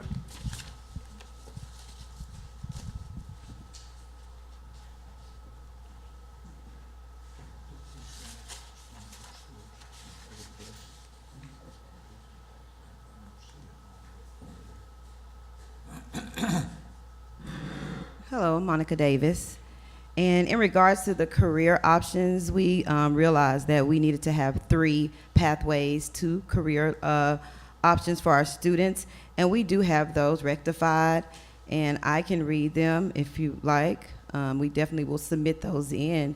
We have a program of study through the audio and video tech film. With us being an arts infused school, we definitely want to utilize the arts program of study. And so up under those programs of study, we have fundamental of audio, video, tech, and film. We also have intermediate audio, video, tech, and film. The last one in that program of study is media communication lab. The second program of study that we have is the advertisement. It falls under the visual arts, with us being an art school. Okay, we have the advertisement and graphics design, and the actual courses for those. We have fundamental advertising and graphics design. Then we have intermediate advertising and graphics design. And then our last program of study we've chosen, advanced advertising and graphics design, that extra unit that's required. And then we have one last program of study for the 3 pathways, would be entrepreneurship, in order to build that community and help our learners become responsible within the community. We have under that particular program of study, we have computerized business applications, and then we have entrepreneurship itself, which is a course, 1 credit unit. And then we also have small business operations. We want our students to be entrepreneurs, and we want them to be very responsible within the community. So that addresses the programs of studies that were not rectified. And then as it relates to the, And I think this first question was actually referring to the goals that you all have established. Okay. And those are on page 20 of the application, where, and I want to make sure that we're all on the same page about what the question is. Right. You've got several goals listed as far as the percent of students that will be meeting the readiness score on the state assessment, the ACT Aspire. Those questions, though, we're specifically talking to the post-secondary what kind of readiness goals were being set for that. Is that correct, Right. Dr. It's Boyd? That's correct. You know, part of the educational need was talking about the need for a high school in the area and the need for increased graduation and post-secondary success. So the internal review committee felt that there was a hole there because the goals didn't speak directly to goals that would help fill that educational need.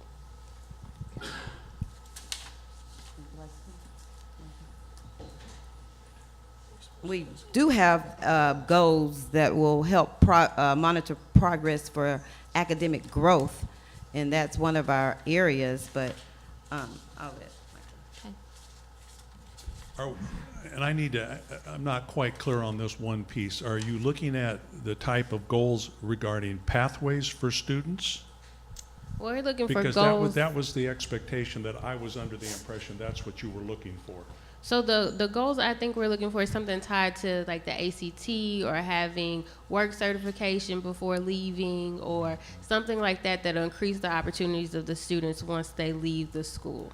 Well, taking those into consideration, one of the things that we had a discussion on is that I know just in the last 8 years as I've watched curriculum change in the state of Arkansas, in another 2 years when we get to the 11th and 12th grade, we're not quite sure that the goals that we would align with today would actually be the same that we could do 2 to 3 years from now because of the changes that the department has made just in curriculum requirements alone. So we were looking more at the pathway idea because we're not even close, we're only going to have 9th and 10th grade. And I'm not trying to cop out on that answer, but I think that as you look at the changes that have been going on in the last 4 or 5 years regarding curriculum, it's hard to establish goals other than the standard, the ACT test, the Esprit test, basically spending time with students through counseling services to make determination what is it that they want to do post-secondarily and so on like that. And then, of course, the relationships that you build with local community colleges and local other higher institutions of education, you're building that rapport at the same time to be able to say to students, here's the list of the things that are available to you based upon what your test scores are, et cetera, et cetera. And then I think there's common ground where you come together to try to determine what's the goal of the student, which in turn helps with the goal of the program that you administer so that you can help them achieve that goal and establish that. But I still think there's going to be changes that may change a little bit about how we will proceed with that aspect with each individual student. Okay. And maybe something that this might clear it up a little bit, and we'll go ahead and address the remaining issues, and we may probably come back with more questions of the goals. But when we look at the chart that you have where you have articulated what the goals are for your students, everything is based on an assessment, either the ACT Aspire or the NWEA MAP assessment. So when we look at those goals and are thinking through with you, as this is how we're going to determine whether or not you're successful 1 year, 2 year, 3 years, 5 years out. And you've said that 75% of your 9th and 10th graders will meet readiness scores in reading after 3 years. I think those are things you want to be thinking about is if you are banking all of your goals on specific percentages on specific assessments, and we get down the road, and because those are addressing your 9th and 10th grade, you know, if you're not meeting that 75% mark, what else have you put into play to show that you've been a success? Your students are being successful based on what the school is offering. So I think that's probably where that question is coming from. And in your presentation, you talked a lot about the arts integration and those opportunities for students, but we're not seeing that reflected in terms of how we're going to know if students are successful after having been at that school over the course of their high school career. So I think that may be what the internal committee was trying to get at. There's a disconnect. Are you expressing that from an academic standpoint? I'm expressing that as a member of the charter panel. When you come back in a few years and want a renewal, if these are the goals that you've established and you're not hitting those goals, then I have nothing else on which to base your success other than percentages on these assessments. Well, the assessment numbers and that we've presented here, they're hard numbers. And it's not speculation, it's saying this is what we hope to obtain by a variety of things that we put into the curriculum for student achievement. And so, I would say that in the discussion that we've had, we're putting our program standing on those types of percentages. Are you saying that we should broaden that more, or is this too narrow of a scope for the panel to feel comfortable with? So just to give you a little bit of context, when we, look at some of our most recent test scores in the county as a whole, so take Pulaski County, all the schools, charters, all of them together, and we'll just use math for example, is that we're seeing kind of an average percentage of students that are ready or exceeds in mathematics at being around, for 9th and 10th graders, being around 21%. And so I'm all about, big, giant, hairy, audacious goals, but when you set every goal as being 70%, 75% of your kids are going to meet or exceed readiness benchmarks, You're seeing a lower that's way off. I mean, and so I guess what we're trying to figure out is, what did you base these goals on? I mean, or are you saying that, hey, we're saying that in 3 years when we come back for renewal, or whatever that year timeline is, if we don't hit those marks, then what do we do as a charter panel as far as saying, well, we want to continue this when you come back with a lot lower than what your goals were? And if that's the only thing that we're basing your charter application on, then that could be problematic down the road. So that's kind of the context of what we're saying is, did you look at how the surrounding districts are doing? You feel we're too ambitious. And I'm not saying that either. I'm just saying that is something that is kind of sticks out to me, is that all those goals were they arbitrarily set, or were they based on data, based on the kinds of kids that you're trying to serve? Yeah, typically we set the goals based on student growth, 100%, a typical growth, 1 school year worth of growth in regards to that grade level. So that's where now the ACT actual testing, of course, I noticed that discrepancy. We didn't set a goal for that. However, our students will take college and career exams to help them prepare for college. So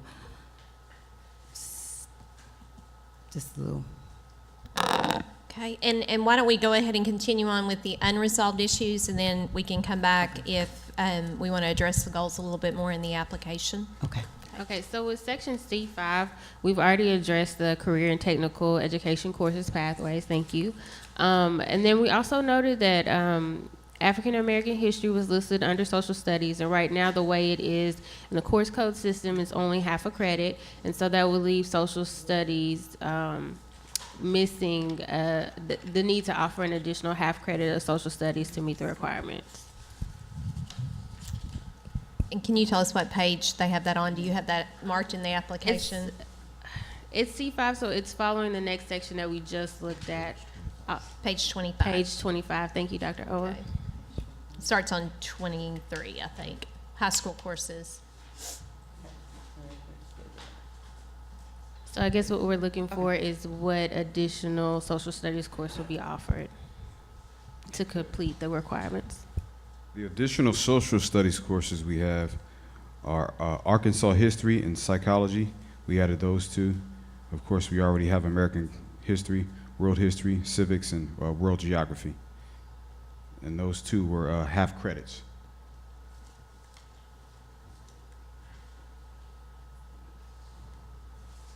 Could you repeat that? Sure, yes, ma'am.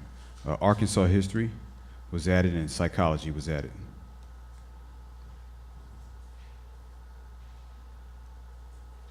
Okay, we're gonna let standards check that out, and we'll circle back with that new information.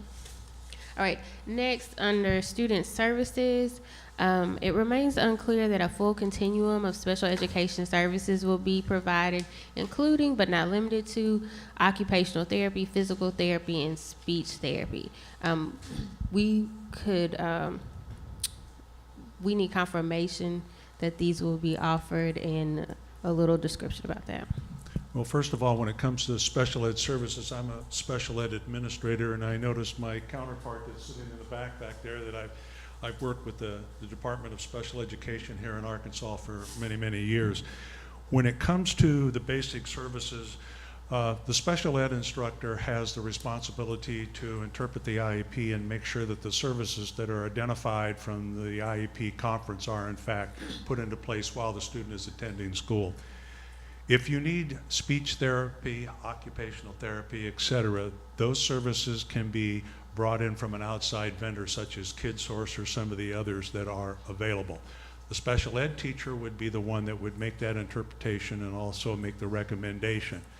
If you take a look at the budget, I believe our budget reflects the fact that we have about $81,000 put aside for said services and for the purpose of paying a qualified special ed teacher to be on site on a day-to-day basis to handle the day-to-day issues that come up with students that have an IEP. They also would be responsible for identifying students that have not been identified as special ed to make those recommendations to staff and at the same time proceed forward with the necessary testing. As far as special ed law, any questions that have to do with the law and interpretation of that, we have a department that has responded quite rapidly here in Arkansas, provides that type of information and support on a regular basis. Are there any questions regarding that? Thank you. Okay. And since we're on that specific piece, and I know we do have people in here from our special education division, can we go ahead and just get you all to confirm whether or not you're comfortable with the responses that have been given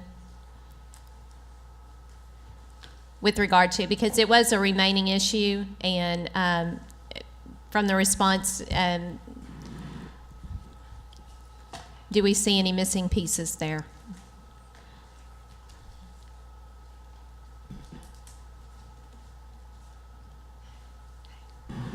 Hi, Kristen Hughes, Special Education Unit of the ADE. I just wanted to clarify that it wasn't a single teacher decision, it was an IEP team decision on the services.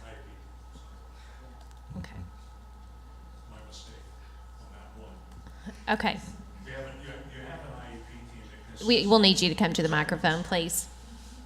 I forgot to mention that the IEP team at the school is headed up by the IEP, the special ed teacher, and then other teachers off the staff serve as the IEP team at the time when you meet with the parent or parents of that particular student to either make recommendations, adjustments, and put the IEP together. It's every 12 months that you meet and you evaluate where the student is at based upon whatever type of learning disability that they may have at that particular point in time.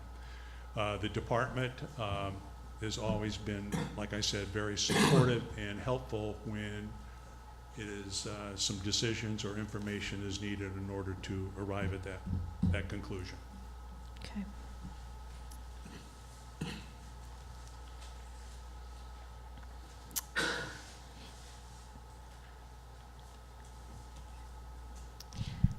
Sorry, the department would also like to clarify if there is a plan for contracting the SPED services in place already.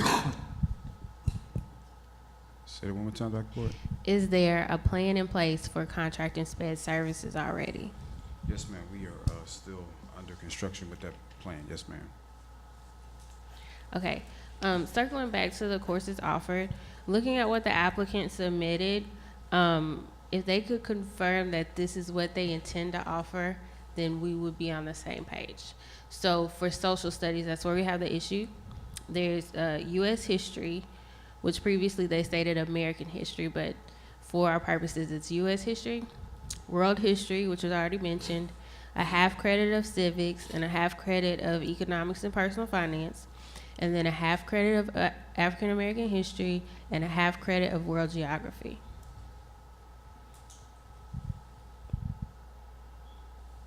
You said I have credit of economics. Mm-hmm.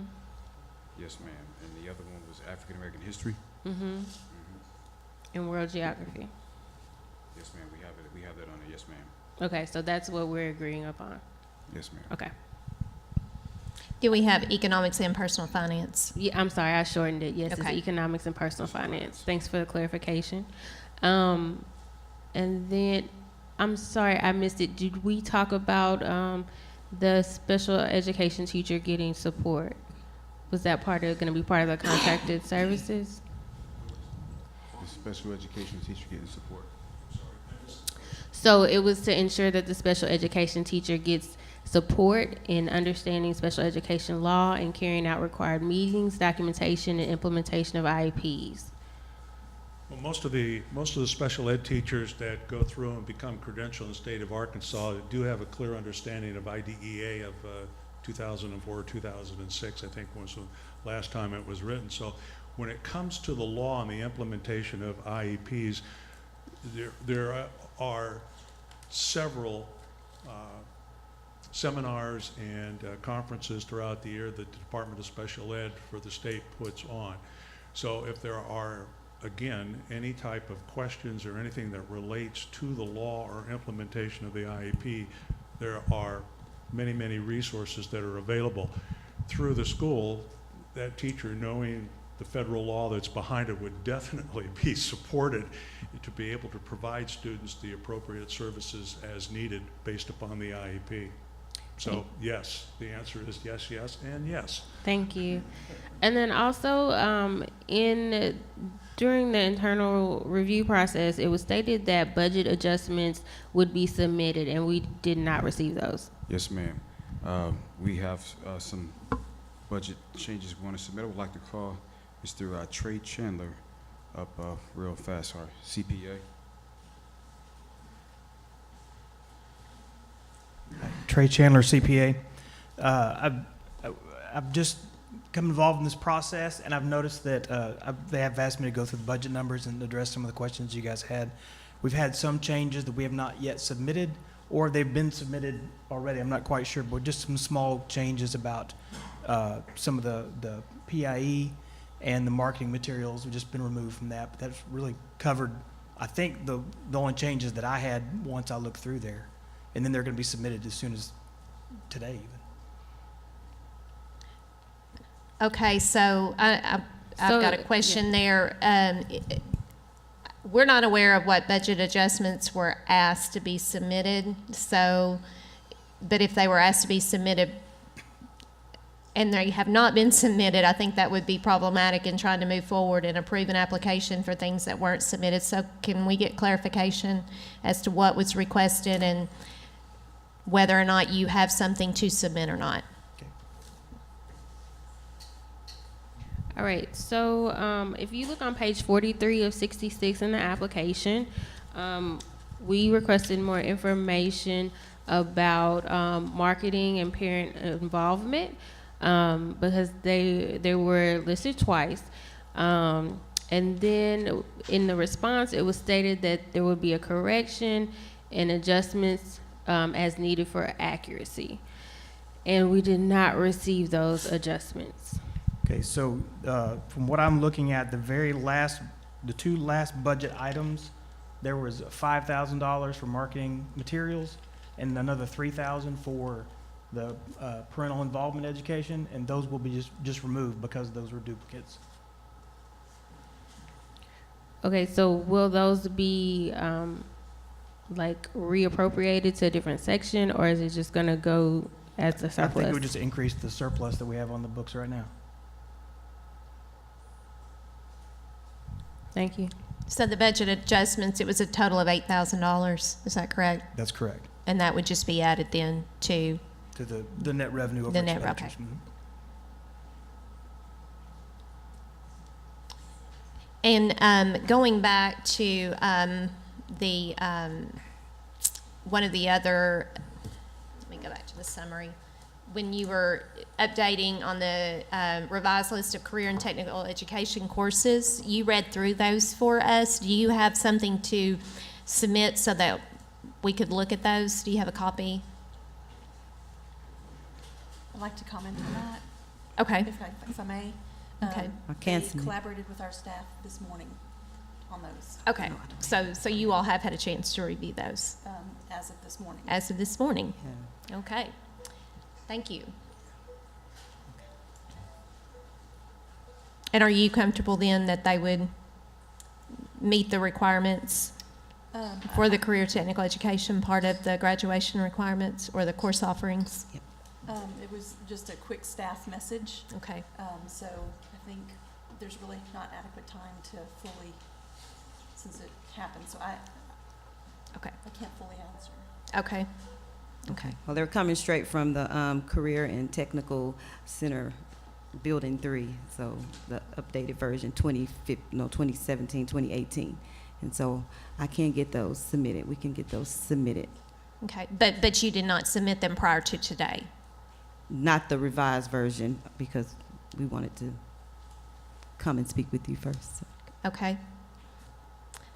All right, so that goes through the list there from the summary sheet. Do the panel members, do you want to ask any questions or have any conversation? All right, so let's move on then to the legal review and walk through questions around these waivers.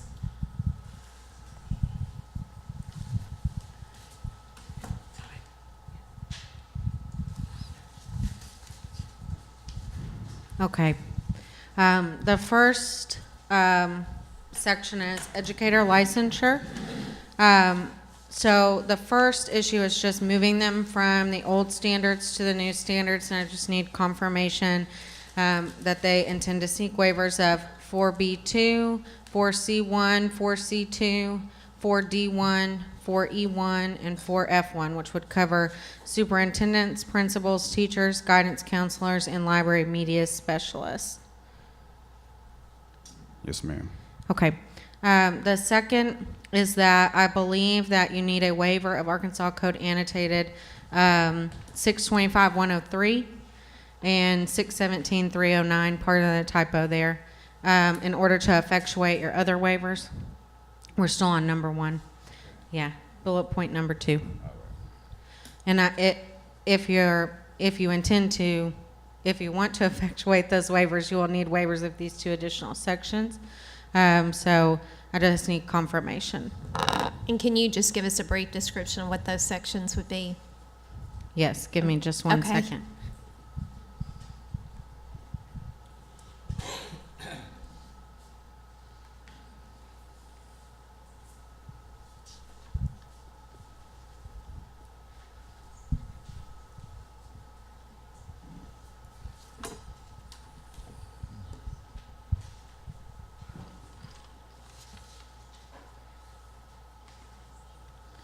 So 617-309 is actually the licensure waiver. So in the law, talking about that no student should be instructed under a teacher who's not licensed. So that is the first one. And then 625-103 is library media specialist licensure. Yes. Okay. And on the request for 615-1004, again, this has come up in every school. It's only Section D that's necessary, which that's the only section of that code that addresses any type of teacher licensure that would affect a school or a charter school.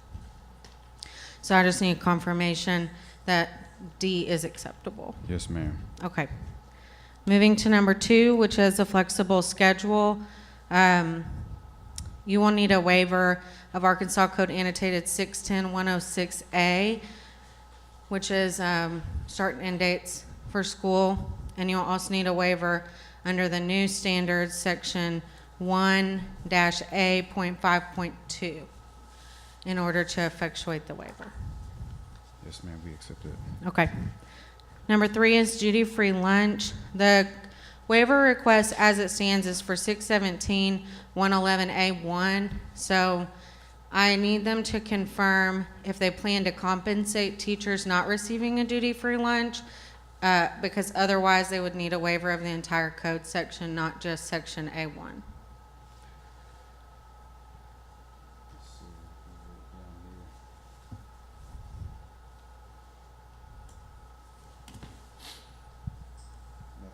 Say that question. So do you plan on compensating teachers not receiving duty-free lunch for the time that they're spending working during their lunch period? Otherwise, you'll need a waiver of the entire section. Yes, ma'am, we're going to get a waiver for the entire section. Okay, so it's 617-111 in full then, would be a change to the waiver request. Moving down to number 7, gifted and talented and alternative learning environments. It's just a transition from the old standards to the new. So the new standard sections are 2G1, which is gifted and talented, and 2I1, which is ALE. And I'll just need you to confirm that. Yes, ma'am, confirm. Okay. Confirmation. On number 8, which is personnel policies, you will need a waiver of the ADE rules governing school district requirements for personnel policies, salary schedules, minimum salaries, and documents posted to the website, sections 6 through 8, to effectuate the waiver. So I just need confirmation there. I think we retracted that one.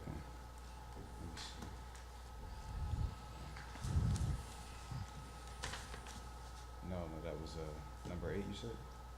I'm on number 8, and in order to effectuate the waiver of the code sections, you'll need a waiver of the ADE rules governing personnel policies, because those contain the requirements that are in the code. Yes, ma'am. Okay. Okay, on number 10, planning time, the waiver request is for 617-114-2D, which is not a section that exists. I believe that it should have just been D2 or D. Typo. So I just need a confirmation there. Yes, ma'am, correct. That's Okay. clarification. And I believe that you'll need a waiver of A2 as well. Yes, ma'am. Okay. That's it. Okay, so panel, do we have questions on some of these waivers? I do. Couple of questions. One, in reference, well, both, my question is in reference to item 3 and item 10. Considering that you're asking waivers for duty-free lunch periods as well as planning time, how are you planning to support educators, and when will they have the time to be able to collaborate, to plan, to meet with parents? And so I'm concerned about the level of support for the educators. So I wanted to hear how you will plan to ensure that the educators had time to, one, to have time to eat, and then two, to collaborate and plan effectively. Yes, sir, Dr. Jeremy. This time will be used to prepare for lessons, grade student assignments, and contact parents, attend teacher-parent conferences, and collaborate with other instructors moving forward. That's what we put under our additional rationale. Hold on. I think the first question I want to answer is how do we get the collaboration? Collaboration would be, for example, we would have when we have our department meetings within the school, we'd have a special schedule for that particular day where there would be early dismissal and give us the opportunity of the time for the teachers to get together, either in their interdisciplinary teams or as a faculty whole, to be able to discuss the various issues that go on at school. So that would be the first way.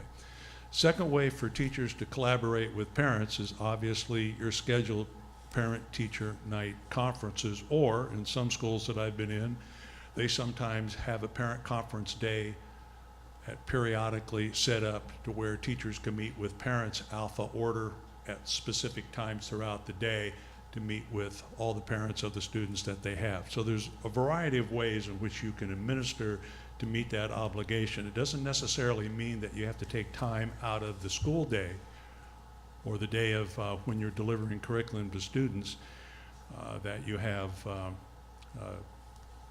collaboration going on with teachers. Other ways is teachers, I know my teachers meet, for example, after school. They meet during lunchtime. They meet in a variety of ways to talk about where students are at, so on like that. We have our department meetings where we separate time in the daytime to be able to get together and have a 2-hour department meeting based upon staff things that are going on, et cetera, et cetera. So again, those are flexible issues that you can build into your schedule, make that time available for that kind of collaboration. Well, some of those things that you just mentioned are the very things that you're waiving with these waivers. And so if the teachers do not have the time built into the day, one, they won't really have the time available to plan, nor to make contact with parents to follow up just on day-to-day issues that may arise during instructional time. And so you answered the one question when you mentioned collaboration. So you're expecting for teachers to meet after school?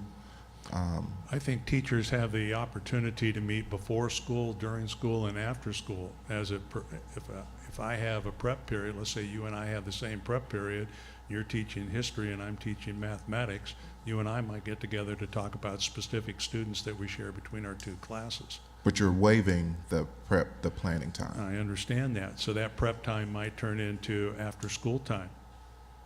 On the teacher, okay. Well, not necessarily on the teacher. What I'm saying is that teachers find time to get together to talk about students many times. Is this a set time that's designed by schedule?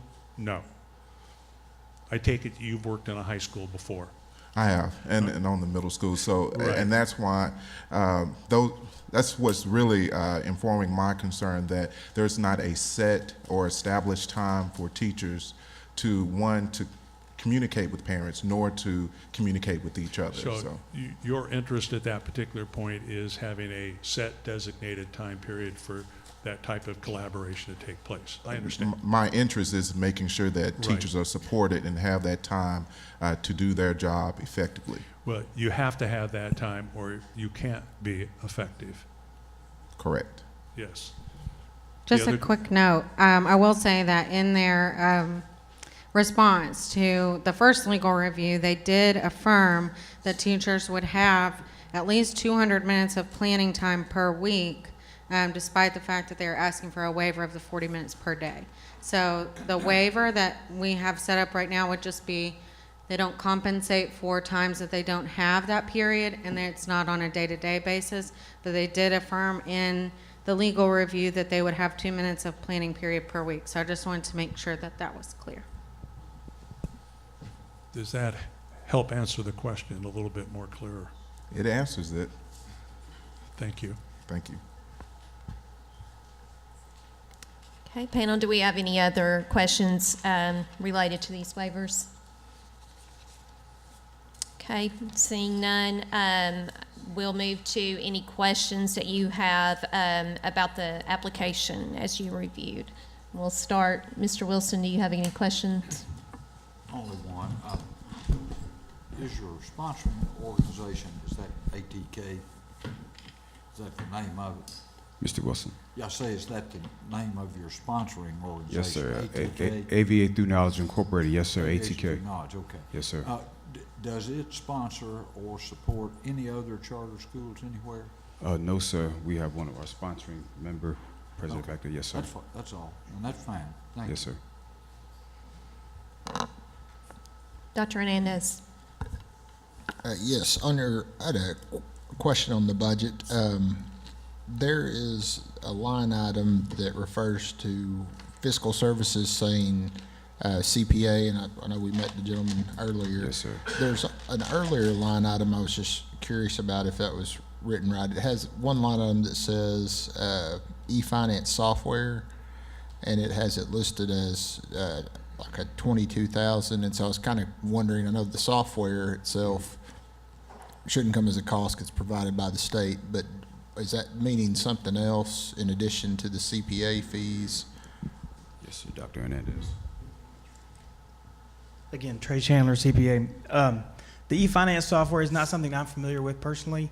In my discussions with them, it was something that is an industry standard that's used like this, and there's a one-time setup fee that's pretty steep, and then it's ongoing maintenance after that. So if you'll see the second year, the cost goes down dramatically. I'm going to investigate other options that may be a cheaper alternative to that even. So every school district in the state's required to be on the e-finance, and it's state provided. So I don't know that there's a cost associated with it. So that's what I was trying to figure out. Maybe that might be something, if you were reaching out to purchase it yourself, then that may be where the fee came from. And so that may be a line item that could go away. So I didn't know if it was in there supposed to be or not supposed to be, I guess. I would say it probably is not supposed to be in there then. The other question was just kind of in, looking at the overall number of students in the first year, listed it being, I want to say it was around 150, yeah. So in that, you have, several admin positions listed in year one, and then, so just curious about the ratio of teachers to administrators, and wondering if that's a hire the administrators first and teachers, or is that just you're going to build up over time, or how is that going to work? Yeah, I would say build up over time. Yes, sir, Dr. Hernandez. Okay. So in year one, are you intending, like it has listed, executive director, principal, curriculum specialist, business manager, and of course there's an admin assistant in your administrative team. So what are your plans to start with in year one?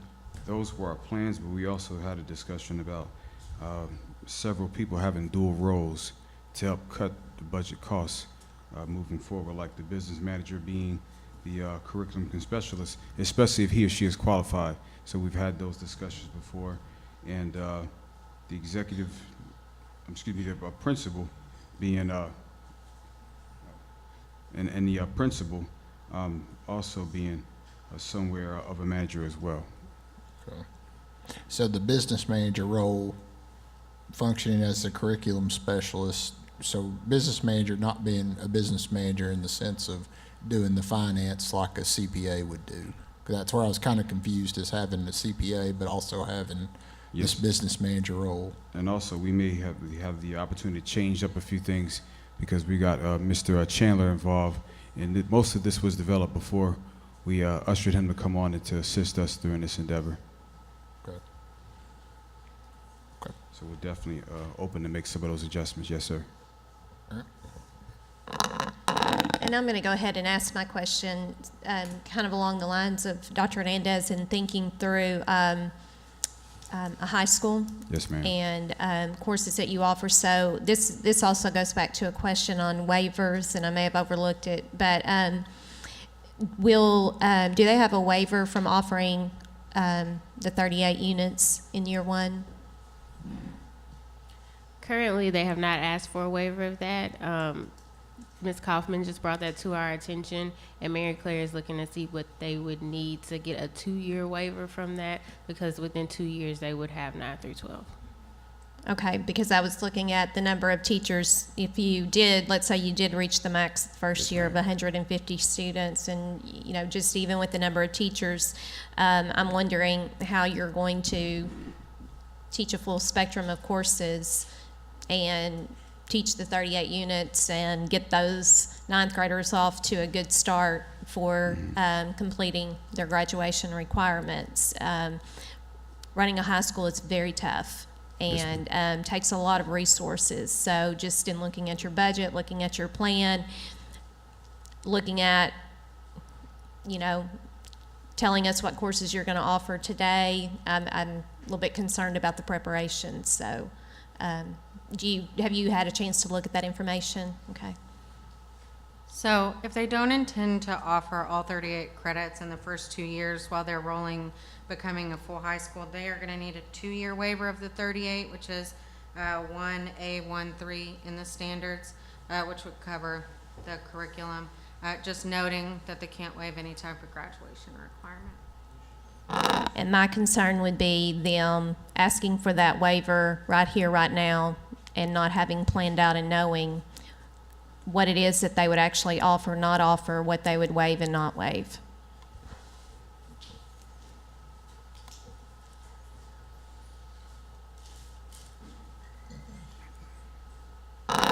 So we'll probably need to determine whether or not you're going to need to add that to your list of waivers. And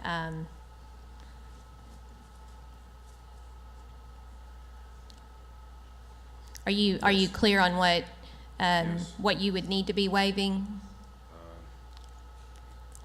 Come on up, Mr. O'Leary. I'm not quite sure I understand. Yeah, Okay. I was just writing That's down. my So there is a requirement. I'll let I'll let our attorney talk through the legal aspects as far as what's required and what you're going to be needing.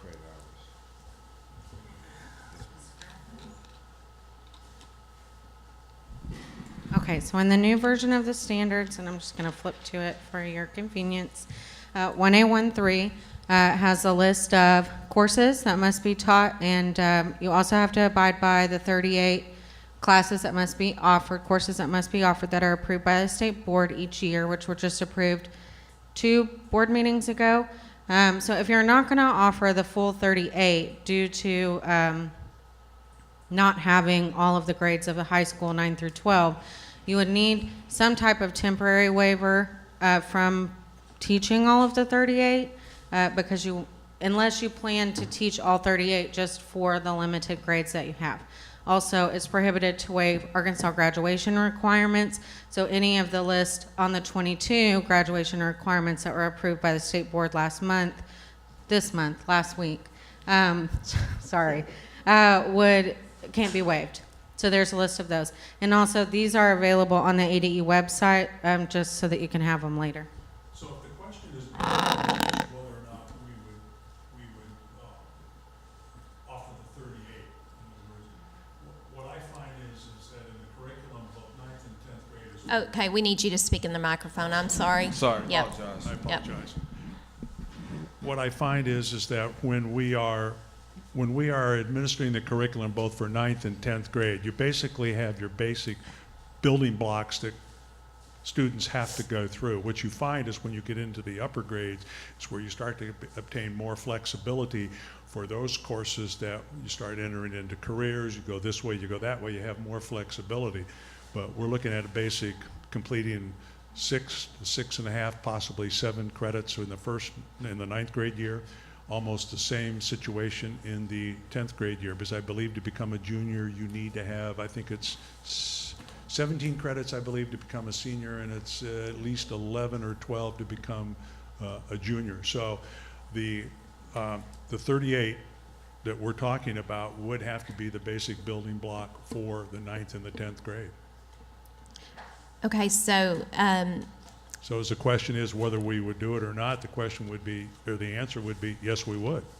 okay, so I think my question is, with the staffing that you're proposing here, Yes. I don't think you have the staff in place to be offering 38 full units of credit, and that is a requirement Correct. in a high school where you have a 9-12 situation. Well, I think one of the things to take into consideration, as Mr. Davis alluded to in the beginning, is that you have to have people that are multi-credentialed.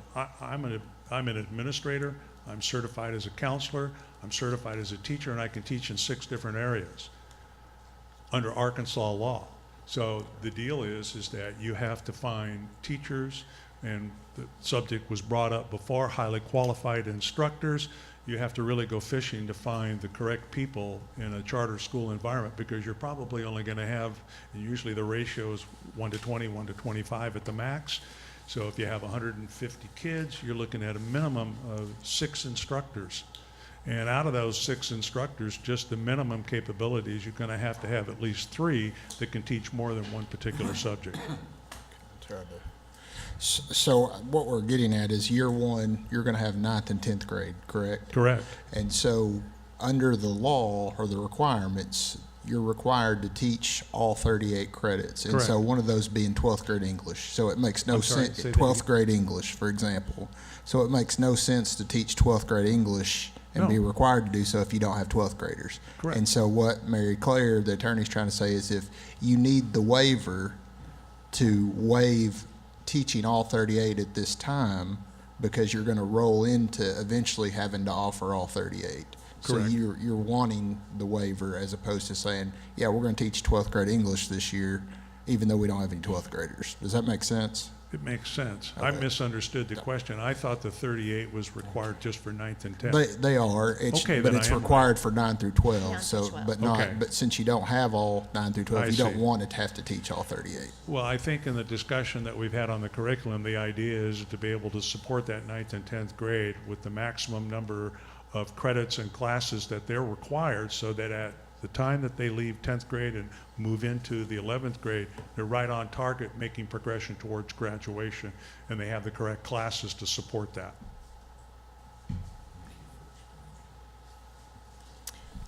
I just want to comment that no waiver has been sought for 617-812, which is no teacher can teach more than 150 students per day. And so if the idea is to have one teacher that is teaching multiple classes and they may go over that, that may need to be something that they consider.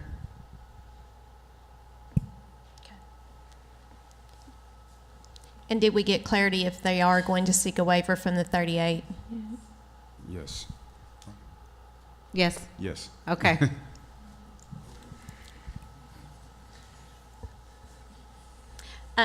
We'll move forward. If there are questions, if the panel wants to continue questioning about the application. Dr. Elwood, do you? And then we can come back. Yes, I have one, and I apologize if you've addressed it. I don't recall hearing it. In reference to your application, you have mentioned highly qualified teachers. Yes, sir. Several times, and so I wanted for you to share with us your process of ensuring that all of the core academic areas will be taught by Arkansas qualified teachers, and what process would you have in place to ensure that those teachers are AQT and meet those AQT requirements? Yes, sir. Thank you for that question, Dr. Jeremy. We have a process set up in place, traditional standard process to have the applicants come in. We would go through the background checks and to make sure they have their credentials. And I would also ask this question to you, Dr. Jeremy, and also the entire panel. What provisions are set up in place for charter school entities that, because we have a high issue with highly qualified teachers in Arkansas, it's hard to find. We all know that it's kind of hard.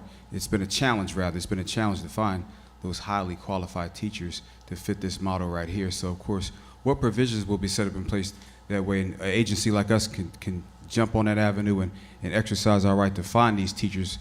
Could y'all give us some information about that? Well, we definitely have alternate educator preparation Yes, programs, but that's the premise of my question and concern, because those educators who are teaching those core academic areas must meet the AQT requirements prior to teaching that class. So just reiterate what I shared with a previous applicant, that it's not a pathway. And so it's up to you all to ensure that those educators are meeting those requirements. And that was the reason for my questioning of what steps would you put in place to ensure that those individuals are meeting those requirements? Yes, sir.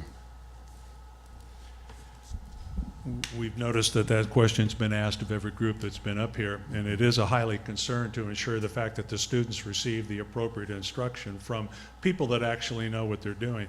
Correct. I think the biggest factor in assuring the fact that you get highly qualified teachers is that it's one of the criteria through the hiring practice. When you advertise for the job, I think the information that needs to appropriately accompany that advertisement is the fact that this particular institution is looking for highly qualified instructors, that it's one of the main points in the advertisement piece, that when the individual comes through, that the credentials and the background and all the necessary things that the individual has experienced prior to applying to this particular job applies exactly to that form for HQT teachers to fill out, and demonstrates the fact that they have met that requirement and are currently on that particular pathway.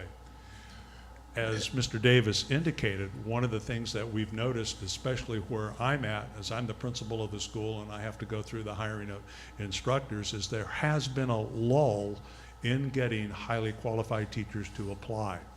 That in some areas we have an abundance, and in other areas, especially in the area of mathematics and science, seems to be there is a diminished number of individuals. So I think as a charter school, as we go forward, the question that we become, that Mr. Davis asked is that you advertise, you're seeking, you're trying to get, you get 2, you get 3, but maybe that 4th math teacher that you're looking for to bring on staff, you can't find a highly qualified. So where does that leave a program at when you can't meet that requirement because there are no applications or individuals coming forward. And if I could go ahead and interject here, highly qualified teacher was a term formerly used under the No Child Left Behind Yes. requirements. And that went away when the new Every Student Succeeds Act came into play. That doesn't mean we don't want qualified teachers in every classroom. So what Arkansas did is, with groups of stakeholders, we sat down and said, what do we need to have in place for times when a licensed teacher may not be available? Licensure is part of determining qualifications of teachers, obviously, a very important part, but as charters can seek waivers from licensure, what we did is we put into place the Arkansas qualified teacher. Okay, so instead of the highly qualified teacher, it's what in Arkansas we value in qualifications for teachers. So in areas where licensure may be waived, the person does not have an Arkansas state license, they still meet qualifications. So that's what we're talking about I see. when we do that. So it gives flexibility for schools, districts, charters, in cases where that person is not licensed, but it means that that person still can demonstrate the content knowledge and has either the education, the background experiences that proves that they will be good for kids in that classroom. So you've received the waiver from licensure, as we went over a few minutes ago, in your charter, but what you still are obligated to do is to ensure that in every area, the person you hire meets at least the Arkansas qualified teacher requirements. And if they're licensed for that area, then they meet that. But if, in the absence of a license, there are qualifications, and you no longer get to fill out a form to reach those qualifications. It means that you hire someone with the qualifications, and there is flexibility in what those qualifications entail, and the licensure team can definitely work with people on that. But Well, we just want to be sure that we're all on the same page in what we're saying when we talk about meeting AQT. So then, to answer the question a little bit more directly, is that, and I understand that it's been a while. I haven't had to hire a teacher for 3 years, so I've been very, very lucky. And but I was used to the HQT form that we used to, because I worked for DYS, so we had teachers at 7 different sites in the state, so I was responsible for taking care of that. But to answer your question directly, is that in order for the program to be successful, there is a recognition that we understand that you have to have key people that are teaching in the classroom that have the subject matter expertise in order for the student to accomplish what it is that we're trying to accomplish. So that is a dedicated part of the hiring process, is that we are looking for those individuals to meet those types of requirements. Delivery in the classroom, be able to give the basic techniques of instruction are probably the key to the learning, and the ability of that individual to deliver those aspects in different ways, because people learn in different styles.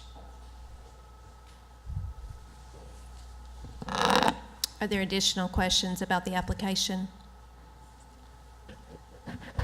Yes, I just kind of have a general concern. It's more along the lines of teaching and learning. I'm familiar with the A+ model from when it was first brought into the state. When would the training take place of the teachers to implement that? And also, to implement that model, you got to have a good cadre of teachers who are all really well versed in their content area. I hadn't heard anything about that thus far, so I'm going to give you an opportunity. Also, graduation rates. I know you're just now starting with the first 2 grades, but this is the time when you set the rates, because you're moving forward. We don't wait till they get to be 12th graders and then we set those goals. So I'm interested, even though it's not in writing here, what are your expectations? I want to hear that. And well, the graduation rate, any idea of how does it compare to the current high school that's serving that area here in the Little Rock District? Now let's start off with the A+ first. Okay, so in regards to training the teachers, there will be a summer institute held here in Little Rock, and we'll do a 3-year cycle of summer institutes and then on-site professional development in the fall and in the spring. So the teachers will have 3 trainings annually in order to get that support. As far as, I'm going to have to check with Mr. Davis on Yes, sure. this. Sure, I understand. Okay, so upon implementation of A+, your question was, will they, Well, I'm looking to see, once the A plus is implemented, I'm still, I guess the first part of A plus I'm looking for is what are the expectations of learning, because A plus comes in on top of what teachers already, I see what you're saying. So as far as they need to have the curriculum established in order for the arts to be implemented into the curriculum and have Absolutely. a strong understanding of it. yes, and I just So- hadn't heard anything Absolutely. around the curriculum We- whatsoever. In terms of A+ involvement, Mm-hmm. we would make sure that the fellows assigned to work with PLAA will have the background to support that implementation process with that curriculum. So for example, one of our fellows is recognized for his work in the ELA and doing dramatic arts. And so that would be someone we would put on the team to work with that school. Okay. So they would have fellows that have the experience and expertise to share and be literally an email away to support that teacher with their unit development.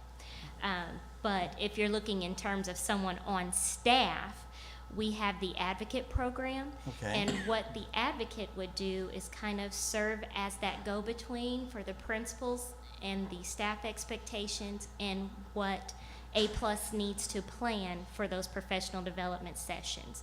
So for example, the teachers do a self-reflective survey. The advocate would be the collector of that information, of all those surveys from the staff members, determine with the principal or the focus of what the next PD needs to be Okay. based on the A+ model. Does that Okay. help? That helps a lot, especially on the A plus piece. The next level now is what will be done to assure that kids would be ready to go to college? Your graduation rates, are you doing any extra work with students that may be struggling in math? We just kind of brushed over the general curriculum. For me, it's all about teaching and learning. You can lay everything else but it's about teaching and learning. What are you doing to assure us that kids will be ready to go to college? Yes. We'll have a number of components in place. What I call academic skills assistants. We'll have some of those personnel in place to help those academic skills assistants. I don't like using the word tutor too many times. As far as the graduation rates for the other school that's been there since 1966, McClellan, there's some challenges there. We definitely want to raise the bar from prolific learning standpoint with our graduation rates. And it's going back to something that you said earlier, Dr. Williams, about talk about expectations for 9th and 10th graders when they graduate. I would say in eighth grade, Oh, absolutely. we're actually recruiting. Well, we've been on the streets per se. If y'all can follow this hashtag, investing from within the community. If you follow that universal hashtag anywhere, investing from within the community. We've been out at Cloverdale. We've been out at Mableville Middle School, letting people know what the idea for Prolific Learning Arts Academy in 2020 and 2019. And so just kind of getting that conversation started, I believe it's essentially important to talk about graduation in the 8th grade, in 9th grade, not just talking about it, during your junior year and during the senior year, because I'm a product of the public school system and, traditional public school system, because if the green light comes with you all, it'll still be a public school. It's just a not traditional public school. And so as far as the our graduation rates are concerned, I'm going to be talking with my team about those numbers moving forward. But that's something that, as an educator myself, we're definitely going to be looking at. I'll have to get back with you. Okay, and I said to go to college, actually to go to college or career. Career. Yep. Yep. Absolutely. Of course, those different pathways, whether it's straight into the workforce, military, college or university, and or trade school. My sister is a 33-year veteran of the University of Pennsylvania Hospital, and she didn't go to college, but she's a radiologist. So anyway, yes, sir. And I think along those lines, when we were questioning about the goals earlier, Yes, ma'am. those are the things that are missing in your application as far as goals. What are those expectations of students? What is it you're doing and you would expect for students as they leave? So in terms of attendance, engagement in while they're in high school, and the students that'll go on, what are those measures you're going to set up to know if you're being successful? That's missing from your application because your 11th and 12th grade goals are tied to the NWEA MAP assessment and the growth students show there. And while that could be a contributing factor, it's again missing what are those college and career readiness goals that that would actually be set for students in your school, and that's what we're missing. Yes, ma'am. Okay. Dr. Kramer? I have just a clarifying question on the budget. Dr. Crum, yes, ma'am. Under the classroom instruction, the Wi-Fi and telecommunications phone is Wi-Fi? is listed as $8,000 in the budget, and then down below in maintenance and operations, they're separated out, and it's for a total of $14,000. So I just wanted clarification on the differences between phone and internet, classroom Okay. instruction versus maintenance and operations. Yes, ma'am, Dr. Angelo. I'll ask Mr. Chandler to come on up. She had a question about the Wi-Fi. So you have the $2,000 for the internet and Wi-Fi, and then I'm sorry, the second part of your question? That's under maintenance and operations. It's listed as $12,000 for phone, $2,000 for internet Wi-Fi under maintenance and operation, M&O. And then up above, under classroom instruction, it's listed there as well as $8,000. Where's classroom? On the telecommunications and internet services? So is one of those a duplicate, or is it? It's something I don't know the answer to. Okay. Monica, do you know that? So they're saying that the telecommunications and internet services here for $8,000 on the regular classroom instruction. This is the maintenance and operations. Is there separate with the 2,000? Is it separate? Is that office versus classrooms? Or okay, tell me that.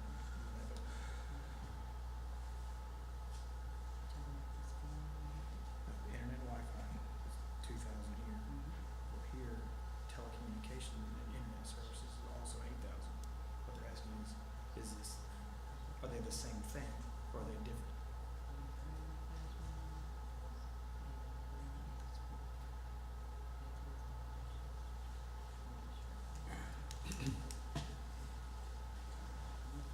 Yeah, that is a typo, just an oversight. So which is correct? We'll take the $8,000 one and we'll remove the the $5,000 one.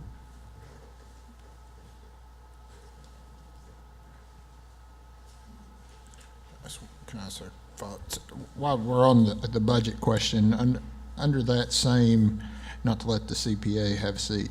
No, I was saying not to let you have a seat.